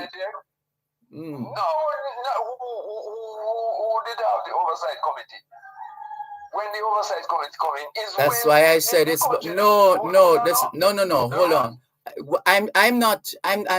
I don't know what it is like to be in your shoes, and that's not where I am. I don't want to be there. I want to remain at the point where I'm able to look at what has happened and to be able to factually say that this is a collaborative effort. I know the tendency is to play up. It's what politicians. No. I know the tendency is to play up one side against the other. But I'm saying to you, can we recognize that there have been other actions in this country that have led to decisions like the decision with respect to our fiscal responsibility and all that comes with that? Can we recognize that that is a collaborative effort that has taken us here? That's something that Ralston Hyman says every morning when he's going through the introduction of his program, showing that it cuts across two administrations. I'm not saying that we used to borrow money from both administration, but there was a time when we have to stop and fix the economy. And that was done, Mr. Shaw, actually wrecked it 2010. There were nothing. No, but hold on. Hold on. No, hold on a second. This is what I'm saying. I'm not joining you in that kind of argument. No. What I am doing is saying I'm putting on the table something good that has happened in this country that has put us in a place where we are a more fiscally responsible country. And that has had the involvement, of two political parties. Dervan, I would agree with you that since Dr. Philip leave 2016, when the PNP leave office, and the physical restraint and the PNP set the economy so that the JLP came in, that they couldn't reverse anything. So isn't that a good thing? Yes. So I'm saying to you, I know it's very easy for us to curse each other on both sides, but I'm saying to you, wait, let me finish making the point. But I'm saying to you, there have also been instances in this country where we agree, and the most striking one that I will always remember is that of achieving a level of fiscal discipline in terms of how we manage the finances of our country. That's all I'm saying. That's all I'm saying. I agree with you. I agree with you 100%. In fact, you don't even have to argue the rest, because the facts will bear you out in terms of what happened at the different stages of before we got to where we are now. The facts are there, the evidence is there, so we don't even need to argue that. What I'm saying to you, Dervan, what you're missing, if it was the JLP who were to do it, we would, where we are 2007, 2010. Well, that is one of the benefits of having two major political parties that can make decisions in the best interest of the country. Yes, but they came in now and they reap such a benefit, and they're not benefiting the people, because right now the small set of people, pensioners who especially NIS pensioners who can hardly buy medication, haven't gotten a raise for the past 5 years. Mr. Shaw run up a debt of over 1.6 trillion when he leave. And that was the thing that Dr. Philip has to fix at the PNP to get us where we are today. So that when the JLP came in, they saw money. So they start do all kind of nonsense with it. Then they go the whole of Kingston. They make all kind of bridge all over like Portia. Seems Miller Square, the foolishness where they set up out there. Like a prison. But hold on. Do you remember that this was started by Dr. Peter Phillips? What? So look at what you are doing now.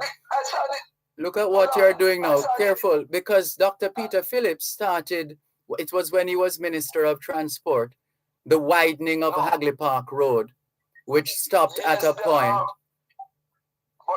That was all a part of the plan. It was all a part of the plan, but it just wasn't finished. Hold on, Norman, hold on. Portia showed the display of the plan, how the Park Road and out by the square they would look. Hold a moment, please. Hold a moment, and we have to wrap after this because you have been on for about an hour now. Hold on, hold on, please. At Wellington Dental, they offer cleaning, filling, whitening, and other services for the entire family. The time by Wellington Dental is 4 o'clock. Under the law. Know your rights and how the laws of Jamaica can help you defend those rights. Under the law. Brought to you today by the National Compliance and Regulatory Authority. Health, safety, and fairness in trade. If you're a block manufacturer, we're talking to you. The standard hollow concrete block is a commodity that has a compulsory standard specification. This is clearly stated in the Standard Regulations 1983. If your hollow concrete blocks don't meet the specification, they will be withdrawn from the market. I'm sure you don't want that to happen. Furthermore, I hope you're registered, for the National Compliance and Regulatory Authority reminds all manufacturers of standard hollow concrete blocks in Jamaica that you must be registered. I hope you're in a good mood today, Mr. Jackson. Those people from the National Compliance and Regulatory Authority have finally gone, I hope. They were just doing their job, sir. So you can get back to work now, Robert. It won't be as simple as that. For they have left this document. You may want to read it for yourself, Mr. Jackson. Don't bother with the drama. Just tell me what they are saying. They say that our building blocks do not meet the standard specification for hollow concrete blocks, as specified in the regulation. How can that be?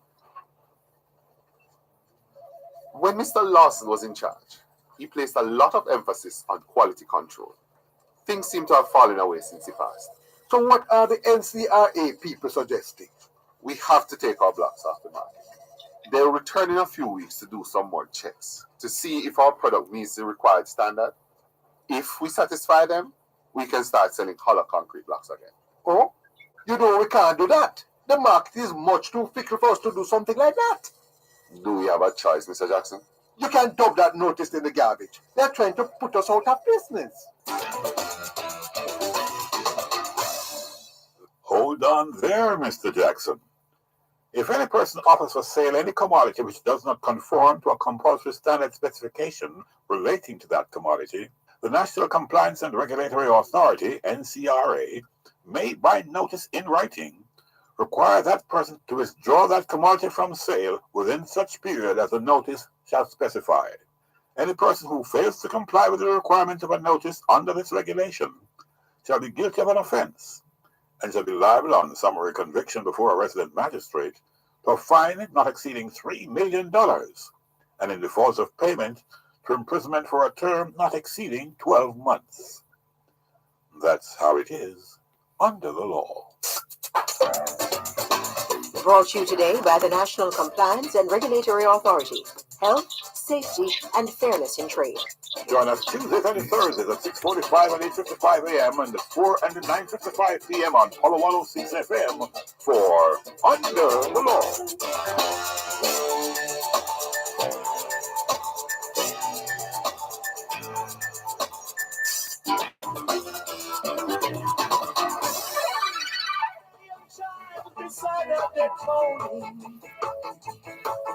Que ahora es en español, son las 4:03. Quelle heure est-il en français? Les 4:04. 现在几点了？4点04分. Well, it started out at 4:03. It's now 4 minutes past 4 o'clock in the afternoon here at Broadcast House, 32 Lyndhurst Road, Kingston 5, St. Andrew, Jamaica. Have you had a checkup lately? If not, now is a good time.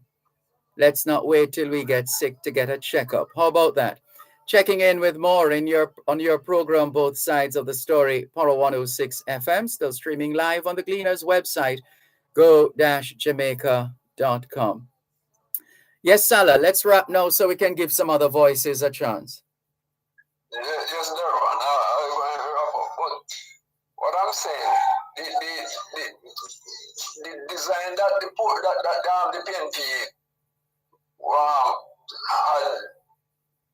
done to the city, that they were designed to have the road them that they talk about and the foolishness that they make up out by Portia Simpson in the square were not how the PNP designed it.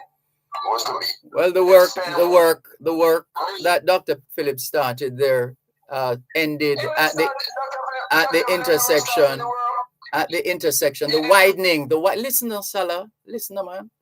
The widening of Hagley Park Road. Dr. Peter Phillips, that work started when he was transport minister. The widening of Hagley Park Road. It stopped right at the intersection of Hagley Park and Waltham.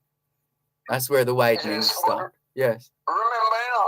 Remember that after that there was a design how they were trying to redesign Kingston.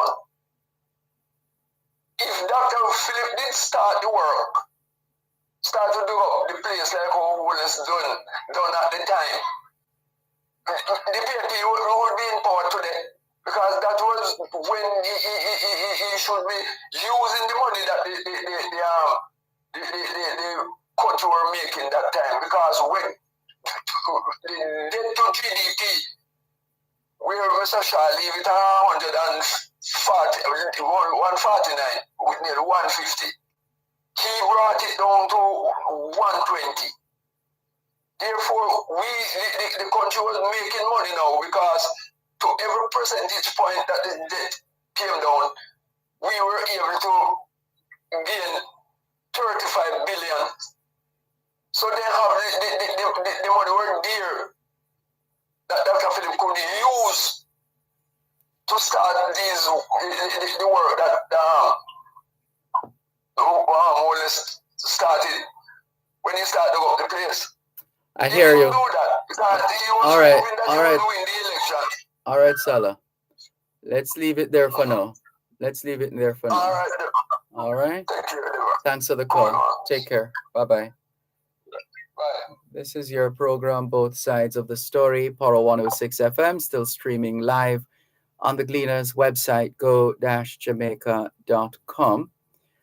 Michael from Belle Plaine in Clarendon, good afternoon to you. This message says, Mr. Malcolm, good afternoon. How can the parish council in this time pass a new business plan for a new supermarket on Manchester Avenue in Maypen? Manchester Avenue in Maypen, without proper parking and offloading bay? Goods truck have to park with half of the truck blocking the main road. Vehicles have to be waiting on the other side to be cleared. My other point is, why can't the government build public sanctuary, especially in the town, if we are to protect our elderly males, especially from bladder and kidney infections, then we also need to have these facilities. Most business places in Maypen don't have these, and we're left to the mercy of KFC, Burger King, and Mothers if they are working. Donovan in Maypen. So Donovan in Maypen is saying a few things here. Donovan is questioning further certain developments in the parish of Clarendon, the town of Maypen, as far as a new supermarket on Manchester Avenue is concerned. Also, the availability of adequate parking spaces, whether to unload, unpack, or otherwise stack trucks, etc., and the impeding of the regular flow of traffic along the motorway in that regard. Also calling for some kind of a public sanctuary, says another part of the message. Are you talking like some kind of a park or green space? Otherwise, that is something that's quite useful. Every time that subject comes up, I remember being in Martinique, one of the départements de France, one of the French departments, as they refer to them, and there lots of hustle and bustle in the city, but there was the refuge there was a nice green space, nice park there with benches, and I decided to sit on one of these benches, and I just happened to have sat beside a senior citizen, and right there and then, he didn't even question my nationality. He just went off in French, started talking about how things had evolved in the community, in the city, and how much more congested it is now, and all the other things. Long conversation we had there. I had a glorious opportunity to practice my French because I was on an exchange program in Martinique. So we get that point as well with respect to the green space. And with respect to sanitary conveniences, we will always need those because we are human beings, and we will always need to relieve ourselves. And therefore, we should have more such facilities. And for those who are in the business of serving members of the public, they should, by just that very point of being an entity in service to the public, they must make provisions. They should make provisions for sanitary conveniences. And this subject comes up ever so often here in Jamaica, and we must never let it go. Keep up the advocacy. Cuban in Georgia says, good afternoon, Sir Malcolm. Are the 50 new buses provided by the taxpayers, will they be allocated to the 14 parishes as the new budget expansion funds pump funds into the JUTC, and what parish is going to be getting the new buses? I think you know the answers to all those questions already, Cuban in Georgia. It's the Jamaica Urban Transit Company, which covers the corporate area, and the corporate area is made up of Kingston and St. Andrew, and it also gives consideration to St. Catherine, and they also have some of these buses in Montego Bay. They have a public transport system which still needs a lot of work.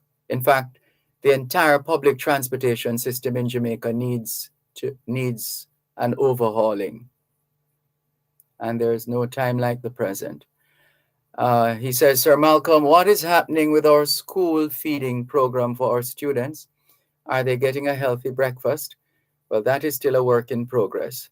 And a sustainable lunch meal to help them learn when they turn up for classes in the morning.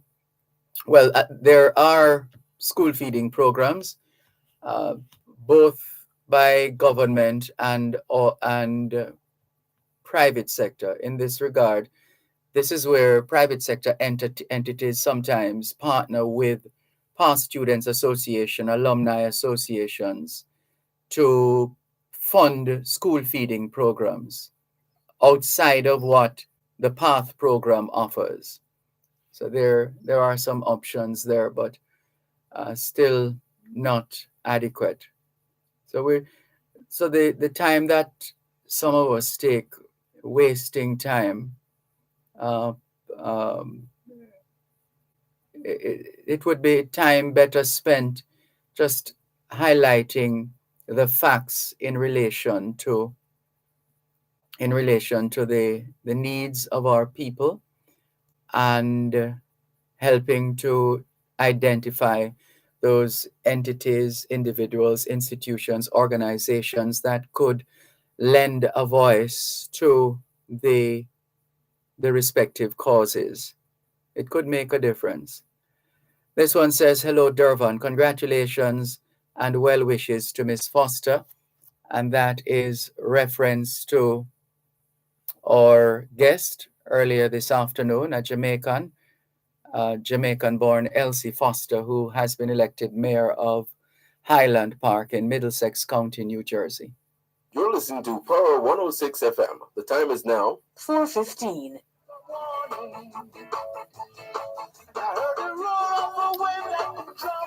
¿Qué hora es en español? Son las 4:15. Quelle heure est-il en français? Il est 4h15. 现在几点了？4点15分. 15 minutes past 4 o'clock in the afternoon here at Broadcast House, 32 Lyndhurst Road, Kingston 5, St. Andrew, Jamaica. Have you done your homework yet? If not, now is a good time. Good afternoon to all the schoolers listening to us, all the students from the early childhood level to the secondary level. Trust you had a productive day of learning today. Hope you also manage to get in some physical activity, just as important as mental activity. As we always say, young people, socialization makes you educable, education makes you trainable, training makes you employable, and the right attitude makes you successful. Homework time, young people. Continuing with more on your program, Both Sides of the Story, Poro 106 FM. We started reading a message. Hello, Dervan. Congratulations and well wishes to Miss Foster. Good afternoon. It's okay, even important to learn the English language, a second language, most Jamaicans. However, as opposed to being marinated in the language of our enslavers, we would do well learning about a balance sheet and an income statement. How many of the folks who we spend our money with speak perfect English grammar or pretend not to speak English? We buy total French-owned gas and almost everything made in China. I think it's more essential to understand what's being communicated rather than mastering the syntaxes or linguistic references. We hear you loud and clear, and thank you very much for your message. Take care. Horace, otherwise known as Spider, says, good afternoon, Mr. Malcolm. I know Octon Betty, very nice place. It's close to Noisy River and Oxford. Thank you very much, Horace, otherwise known as Spider. Another message, good afternoon, Mr. Malcolm. Please extend my congratulations to Elsie Foster. Please tell her that it was my pleasure listening to her and hearing of her achievements. Arlene Clark says, good afternoon, Mr. Malcolm. From morning, I'm trying to get through to NIS, National Insurance Scheme, Ripon Road, and all now, no one answer the phone. It is always a hassle. As I'm reading this message, I'm remembering hearing a public service announcement having to do with the phone lines of the NIS. I think that's what this is about. That's what I recall. I don't know if the lines have been restored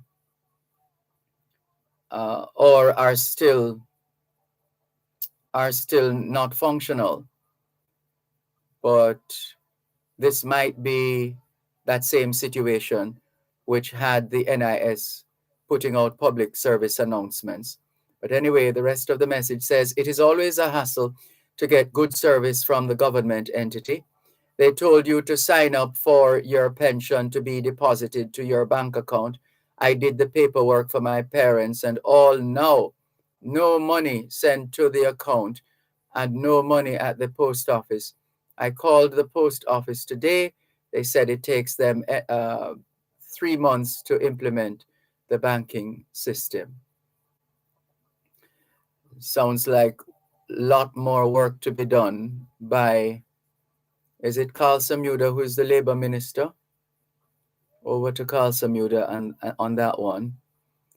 And let's go now to David Crosburn, who's been holding for 8 minutes, 50 seconds. Good afternoon. Thanks for your patience. Go ahead, please. Yeah, good evening to you and all your listeners. May the peace of God be with us all.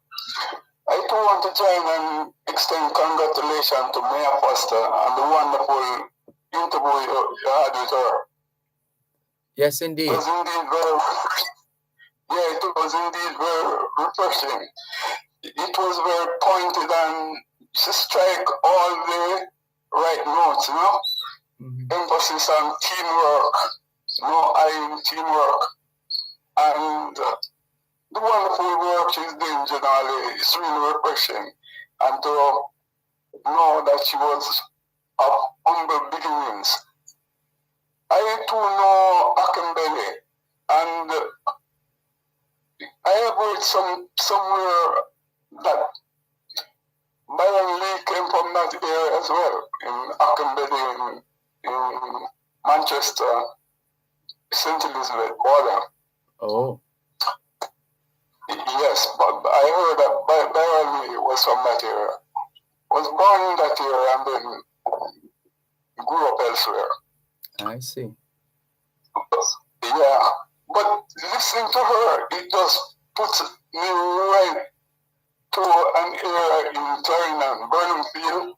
Yes. That it would be very good if some training could go with her city in New Jersey with the Burnham Field. I don't know what will be the final outcome if residents will still be at Burnham Field.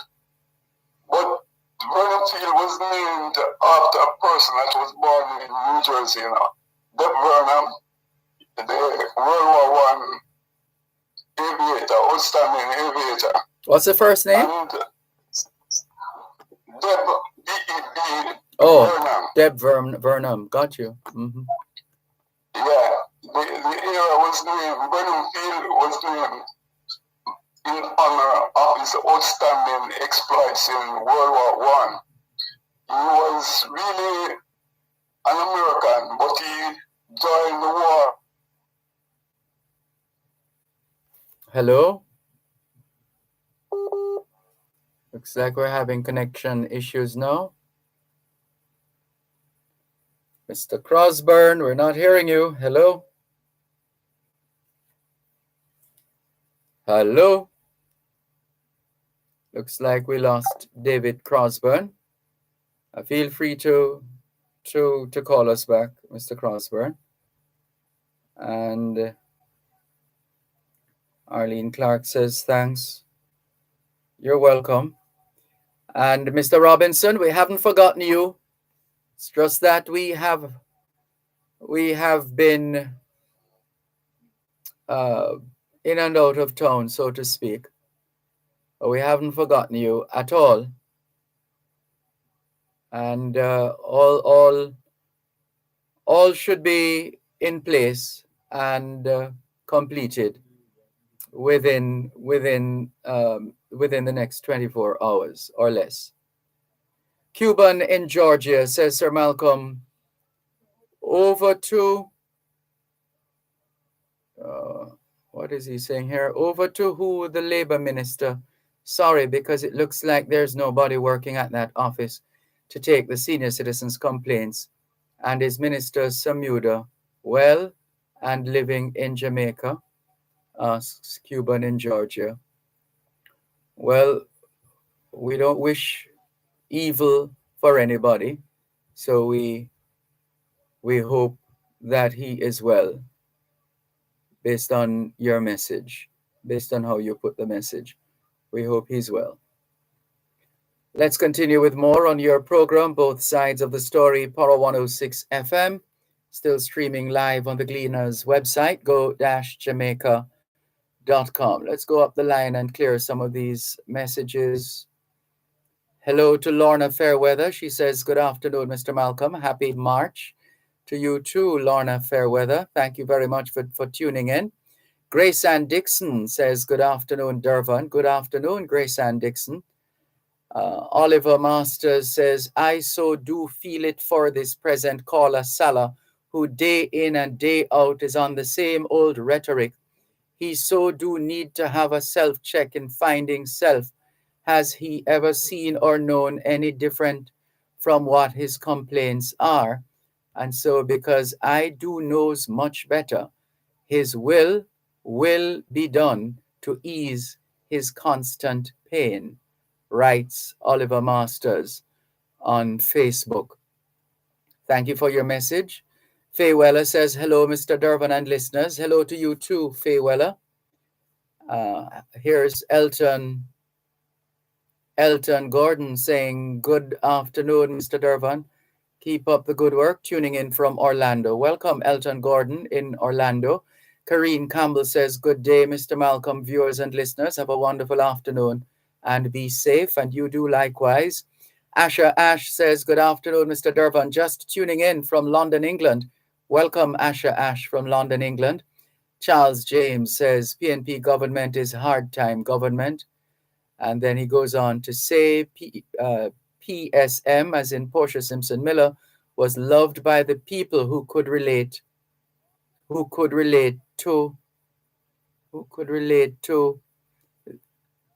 the almost illiterate background, but lack the savviness to help poor people. Dwight Spence says, just joining. Bless up to all. One love to you too, Dwight Spence. Thank you very much for your message. Keep those messages coming in here on your program, Both Sides of the Story, Power 106 FM, still streaming live on the Gleaners website, go-jamaica.com, live on your smart devices all over the world. And let's see if we can share with you. Sorry, we lost Mr. Crosburn. Not sure if he's listening wherever. I think he's still in Guyana. But please feel free to call us back, Mr. Crosburn. In the meantime, let's share some historical nuggets with you here on your program, Both Sides of the Story, Power 106 FM, still streaming live on the Gleaners website, go-jamaica.com. On this day in 1836, well, let's go back to 1807. The U.S. Congress passed an act to prohibit the importation of slaves into any port or place within the jurisdiction of the United States from any foreign kingdom, place, or country. In 1836, Texas declared independence from Mexico on Sam Houston's 43rd birthday. On this day in 1836, the territory of Washington was organized on this day in 1853. 1865, closer to home, Governor of Jamaica, Edward Eyre, A-Y-R-E, on this day in 1865, responded in writing to concerns raised about the socio-economic conditions in Jamaica. In his reply, Governor Eyre claimed that the accusations were exaggerated and distorted, that the problem of poverty was to be blamed on the low moral character of people and on their willingness to squander money on such things as fancy church clothes.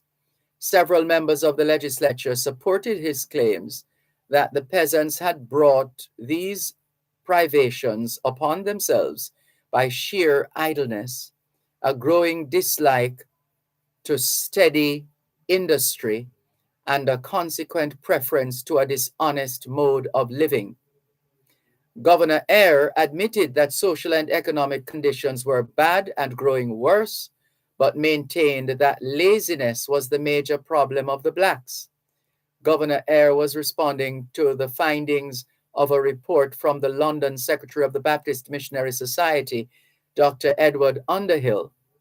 In his report, Dr. Underhill said, crime has fearfully increased.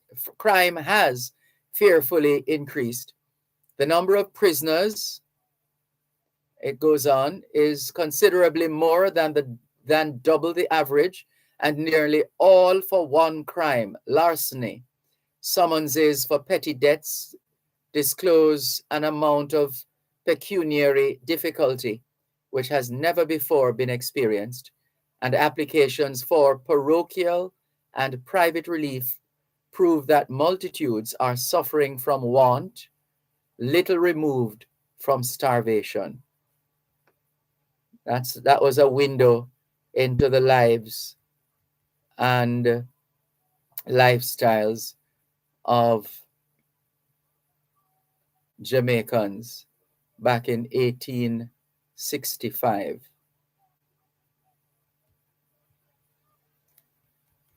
Let's continue.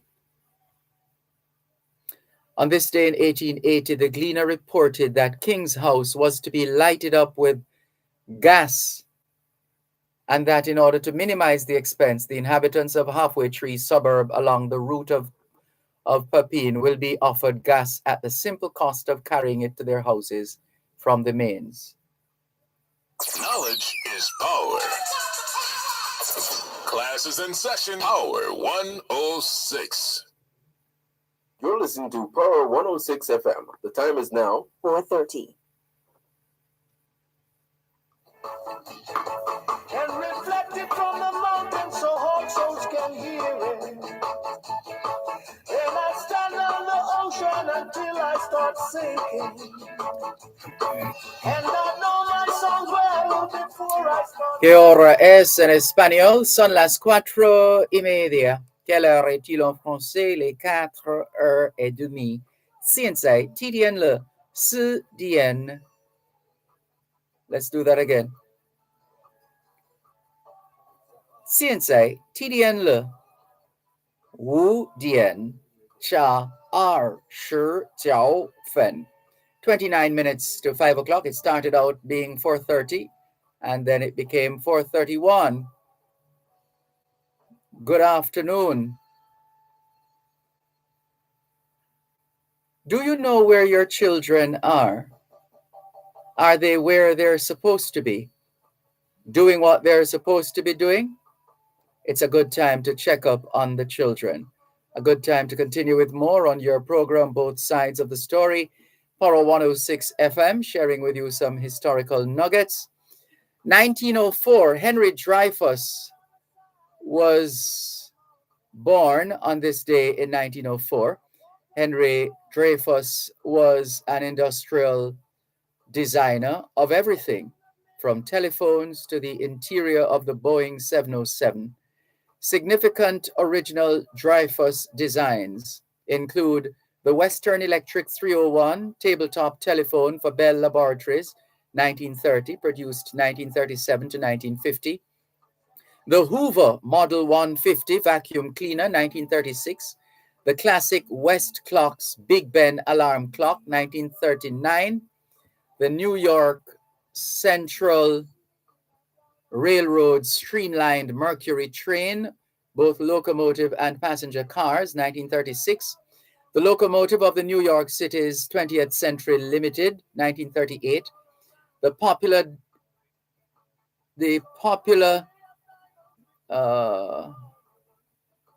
democracy model city of the future at the 1939 New York World's Fair. The styled John Deere Model A and Model B tractors, 1938.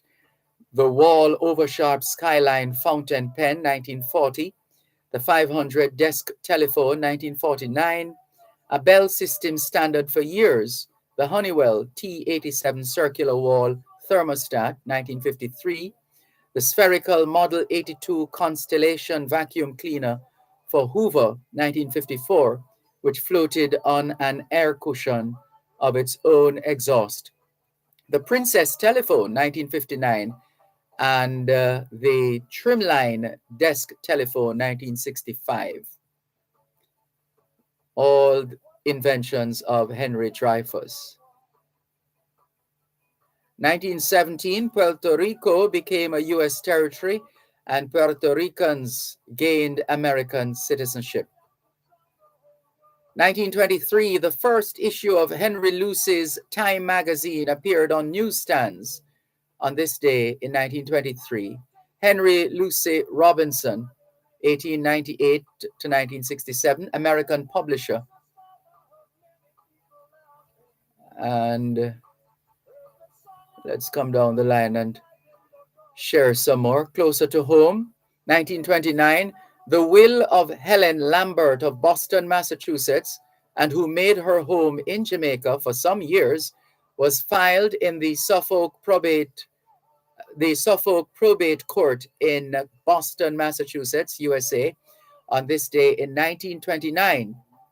In her will, Helen Lambert bequeathed various sums to organizations such as the Institute of Jamaica for the establishment of a children's reading room, the Child Welfare League of Jamaica, the Stony Hill Girls Industrial School for a playground, Maxfield Park for a children's hospital, the Kingston Charity Organization Society, Loretty Ward at the Kingston Public Hospital to help maintain a nurse's helper, i.e. some kind good woman to give water to thirsty patients and generally to aid and comfort them daily, a soup kitchen for the Four Roads Community Club and the Kingston Racecourse for a playground. She also owned Allardyce House on Shortwood Road, St. Andrew, and also left funds so that every Easter, flowers, preferably from her garden at Allardyce, may be placed on her parents' graves in the St. Andrew Parish Church Cemetery. And that takes us to 1930. David Herbert Richards Lawrence, popularly known as D.H. Lawrence, died of tuberculosis in a sanitarium in Vons, France, at the age of 45. Mikhail Gorbachev, Secretary General of the Soviet Union, responsible for restructuring the Soviet economy, perestroika, and openness and information, glasnost. The Britain's largest motor vessel and the biggest tourist ship to visit Jamaica, arrived at Kingston with just under 600 tourists. They spent the day on shore, shopping and visiting places of interest, such as Hope Botanical Gardens. 1934, two sources of gold were being investigated in St. Mary and St. Catherine by a Canadian concern. See how long we've been looking for gold in Jamaica? The properties on which the gold has been found are adjacent to each other, and it's therefore possible that both may be an outcropping of the same mode. Homewood in Manchester, near Christiana, was the site of the first practical training center for boys, established by the government on this day in 1936. 1939, new rules for admission to the civil service, including taking a competitive examination in addition to possessing the acquired educational qualifications, published in the Jamaica Gazette. The competitive examination to which they would sit would consist of the following subjects. For men, précis writing, 150 marks, dictation and handwriting, 150 marks, general intelligence test, 150 marks, bookkeeping, 150 marks, and viva voce examination by Public Service Appointments Board, 300 marks. For women, shorthand, 100 marks, typewriting, 100 marks, précis writing, 100 marks, dictation and handwriting, 100 marks, general intelligence test, 100 marks, bookkeeping, 100 marks, and viva voce, as for men, 300 marks. That was 1939. Still in 1939, D.D. Phillips, a citrus farmer of Manchester, was flooded with orders for the fruit and suckers of the Ortonique, a new type of citrus he had propagated on his farm, a cross between the orange and the tangerine, and which has produced a new type of orange. Phillips presented a case of the fruit to members of the Jamaica Agricultural Society on the 1st of March, 1939, as his entry to a competition being held by the society for a new type of orange, which would be suitable for the export market. The Encyclopedia of Jamaican Heritage by Olive Sr. suggests that Charles Jackson was the first person to create the fruit. Charles Jackson was the owner of Dunkel in Mile Gully area around 1920. Phillips originally called the fruit Tangelo, then an Ortonique, and also pretty, as opposed to the ugly, which is a cross between the orange and the grapefruit, and which at the time was enjoying good sales on the London market. However, our ongoing research has so far revealed that neither D.D. Phillips nor Charles Jackson created Ortonique, but one Mr. Swaby, on whose farm Messrs. Phillips and Jackson discovered the Ortonique. Ortonique oranges were discovered in Jamaica by a man from Manchester, Jamaica, named Swaby in the early 1900s. He bought 6 of the oranges and planted the seeds. 2 of the trees that grew from the seed produced fruit that replicated what he had bought. Some of the fruit was bought by a C.P. Jackson, also of Jamaica, who grew trees from the seeds. From those trees, he chose fruit that was the least seedy and that came from trees that were the least thorny. he named the fruit Ortanique. Export of the fruit from Jamaica started in 1944. Ortaniques were discovered in the Christiana market north of Mandeville in the early 1900s by a man from Manchester called Swaby.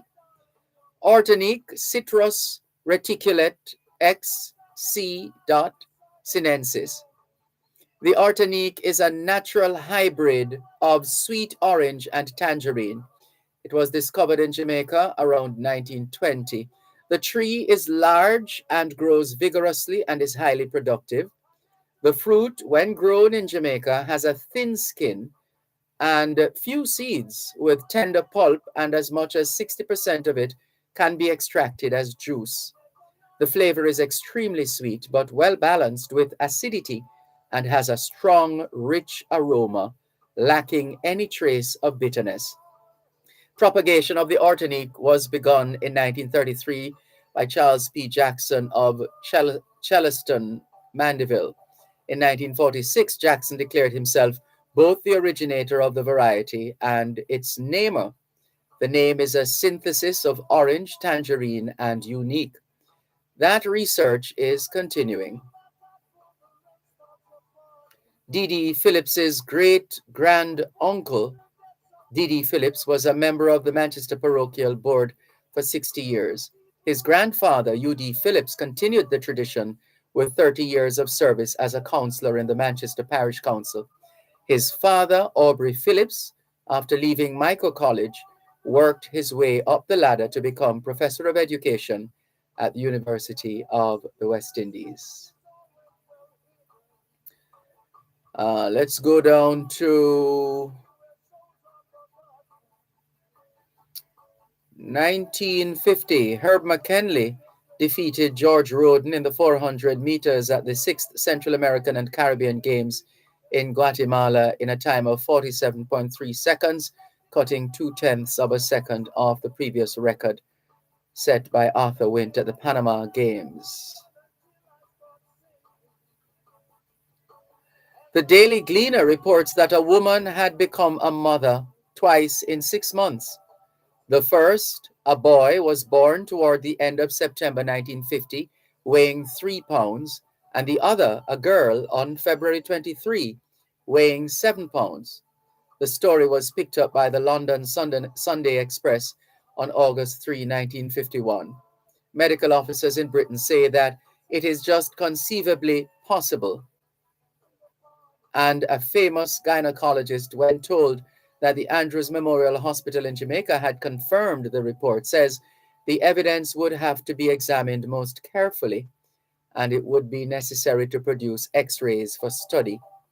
Theoretically, it is not impossible, but I have never known of such a case, he said. Althea Gibson, a young lawn tennis player from New York, defeated Patricia Todd, the third-ranking U.S. tennis star from California, USA, 6-3, 6-4, at the St. Andrew Lawn Tennis Invitation Tournament being held on Piccadilly Avenue in Crossroads, St. Andrew. On this day in 1952, the General Council of the People's National Party, by 23 votes to 12, vote to request the resignation of the party's second vice president, Ken Hill, and 3 members of its executive committee, Frank Hill, Richard Hart, and Arthur Henry. The council accepted the findings and recommendations of the Marxist communist group inside the party and of gross and grave disloyalty to the party. You're listening to Power 106 FM. The time is now 4:45. Both sides of the story. Do you have a title for your land? Are you thinking about buying or selling land? How much is your property worth? Tune in to Both Sides of the Story with Dervan Malcolm on Power 106 FM every last Tuesday at 3:30 p.m.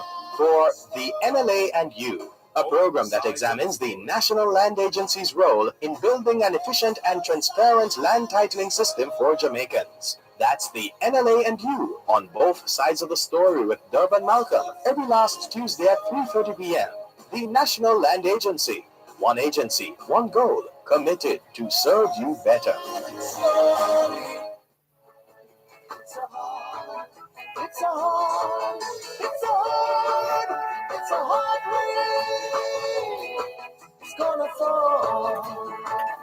Que ahora es en espagnol, son las 5 menos 14. Quelle heure est-il en français? Les 5 heures moins 14. 现在几点了？5点加14分。14 minutes to 5 o'clock in the afternoon here at Broadcast House, 32 Lyndhurst Road, Kingston 5, St. Andrew, Jamaica.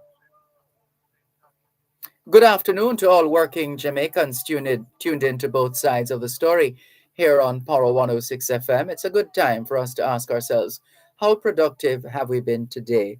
How productive have we been today? Here's another story from 1952. Supporters of the left-wing arm of the People's National Party sing the red flag and noisily make known their support for the members of the Trade Union Congress when the General Council of the PNP overwhelmingly votes for their expulsion from the party at a meeting held at the Central Branch School in Kingston. Shouts of "No Ken Hill, no PNP" echo through the crowd, and one man ominously declares, "Godfather Manley, Norman, want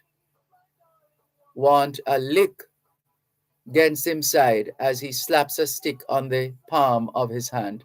The air of the tires of the cars of Wilzo Isaacs and Ivan Lloyd were let out. Journalists Percy Miller and Ulrich Simmons of the Daily Gleaner were chased away by the angry crowd of TUC supporters. The TUC had been accused of setting up communist cells in the party. Among the TUC members expelled were Ken and Frank Hill, Richard Hart, and Arthur Henry. 1955, Claudette Colvin refused to give up her seat in Montgomery, Alabama, 9 months before Rosa Parks' famous arrest for the same offense. Claudette Colvin was born on the 5th of September, 1939. She was a pioneer of the African American Civil Rights Movement. She spontaneously resisted Alabamian bus segregation, Alabamian bus segregation preceding the better-known Rosa Parks incident by 9 months, but her case was not publicized for long by Black leaders because of her image as a lower-class, dark-skinned, unmarried, pregnant woman. Her circumstances would make her an extremely vulnerable standard bearer. Let's go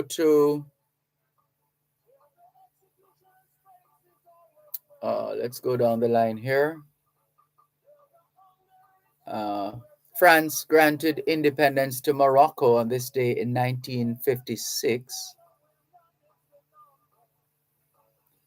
The Geological Survey Department announced that because of a recent earthquake, a new spring had appeared at the Mineral Spa at Rockfort in St. Andrew, while in Clarendon, the flow of the Milk River Mineral Spring had increased. Wilt the Stilt Chamberlain scored 100 points against the New York Knicks, 169 to 147. Chamberlain broke several NBA records in that game. 1962, tragedy struck in Black River, St. Elizabeth, when a boat conveying 72 men capsized. 9 port workers drowned. It was the greatest tragedy in the history of Black River Harbor. The boat capsized about a mile offshore. The boat was carrying the men from the wharf at Black River, leaving at 7 p.m. and was being towed by a launch. On reaching the Royal Mail ship, Escalante, where sugar loading was to begin 15 minutes later, the launch cast off the tow rope and the laborers' boat then began to drift down the side of the ship. And the history goes on. We still see your messages coming in. We want to clear your messages as well, so let's do that right now. Let's see. Cuban in Georgia still has a lot to say. Sir Malcolm, do we export bananas as we used to from Portland, St. Thomas, and St. Mary? And do the ships come to the Bound Brook Wharf still? Not as far as I'm aware, Cuban in Georgia. Spider says, good afternoon, Mr. Malcolm. When the trial comes to an end, does Justice Sykes have an obligation to tell the public how he came up with his verdict, or is he above the law? Just hope he does, because what if he is losing?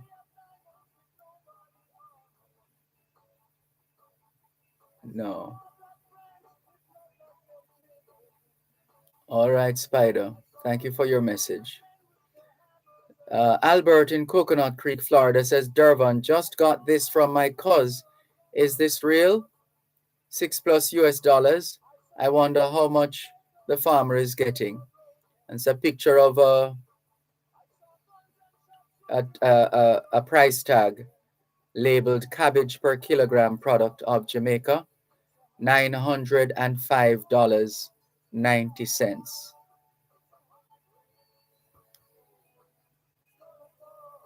All right, I think we have just a few more to clear. Marcia Rodney, good afternoon to you. Velta Wilson in St. Thomas, welcome. Valerie Thompson, thank you for joining as usual. And Dwight Spence, I think we read your message already, Dwight. He said, just joining, bless up to all, one love to you too, Dwight. Thank you very much for your message. Thanks. Can we thank you? Thank you very much for your messages and encourage you to keep them coming. And we may or may not be able to take another call or two, 876-922-4112 to 5. Here's Natalie Winter in Washington Gardens. Great afternoon, all. Great afternoon, all. Pleasant viewing from Washington Gardens. Just checking in with you all, listening to your interview with your interesting lady guest from Natalie G. Washington, from Natalie G. Winter, Washington Gardens. Later to you too. This one says, from Alex, Dervan, I hope Ukraine does not think or do not think they will be getting back Crimea from Russia. Okay. All of that remains to be seen. We'll see how that goes. Can we thank you once again for the privilege of serving you on yet another edition of your program, Both Sides of the Story, for today, Thursday, the 2nd of March, 2023.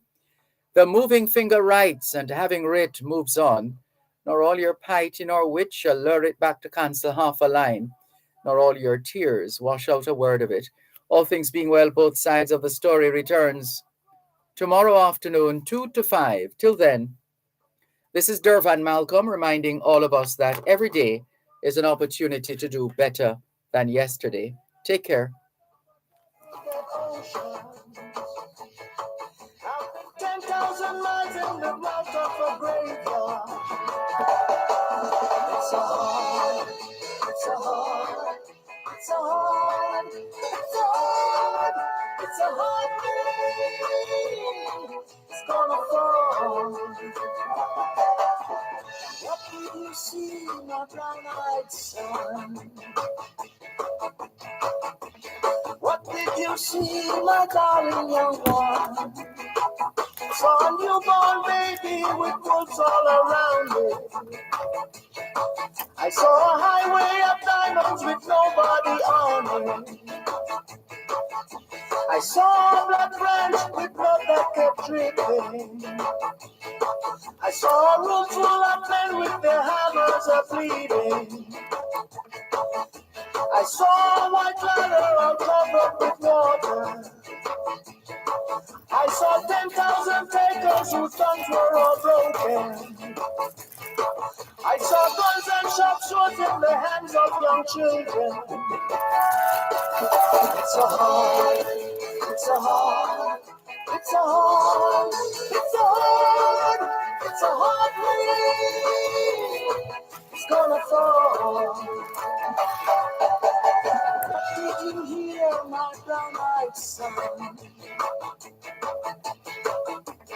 What did you hear, my darling young one? I heard the sound of the thunder, it rolled out a warning. I heard the roar of a wave that could drown the whole world. I heard 100 drummers whose hands were a-blazing. I heard 10,000 whispers with nobody listening. I heard one person stop, I heard many people laughing. Heard the song of a poet who died in the gutter. Heard the sound of a clown who cried in the valley. It's a hard, it's a hard, it's a hard, it's a hard, it's a hard rain. It's gonna fall. Who did you meet, my brown-eyed son? Who did you meet, my darling young one? I met a young child beside a dead body. I met a white man who walked up that door. I met a young woman whose body was burning. I met a young girl, she gave me a rainbow. I met one man who was wounded in love. I met another man who was wounded with hatred. It's a hard, it's a hard, it's a hard, it's a hard, it's a hard rain. It's gonna fall. What do you do now, my brown-eyed son? What do you do now, my darling young one? I'm a-going back out for the rain starts a-falling. I walk to the depths of the deepest black forest, where the people are many and their hands are all empty, where the pellets of poison are flooding their water, where the home in the valley meets the dark dirty prison, where the executioner's face is always well hidden, where the hunger is ugly, where souls are forgotten, where black is the color, where none is the number. And I feel it and think it and speak it and breathe it, and reflect it from the mountain so hot souls can hear it. And I stand on the ocean until I start sinking, and I know my song well before I start singing. It's a hard, it's a hard, it's a hard, it's a hard, it's a hard rain. It's a falling. It's a hard, it's a hard, it's a hard, it's a hard, it's a hard rain. It's a falling.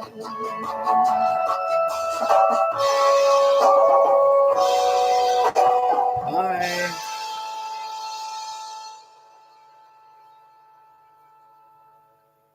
You're listening to Power 106 FM. The time is now 5 o'clock. news, comprehensive, powerful, and credible. Power 106 FM now presents a simulcast of Radio Jamaica's news at 5. Bye.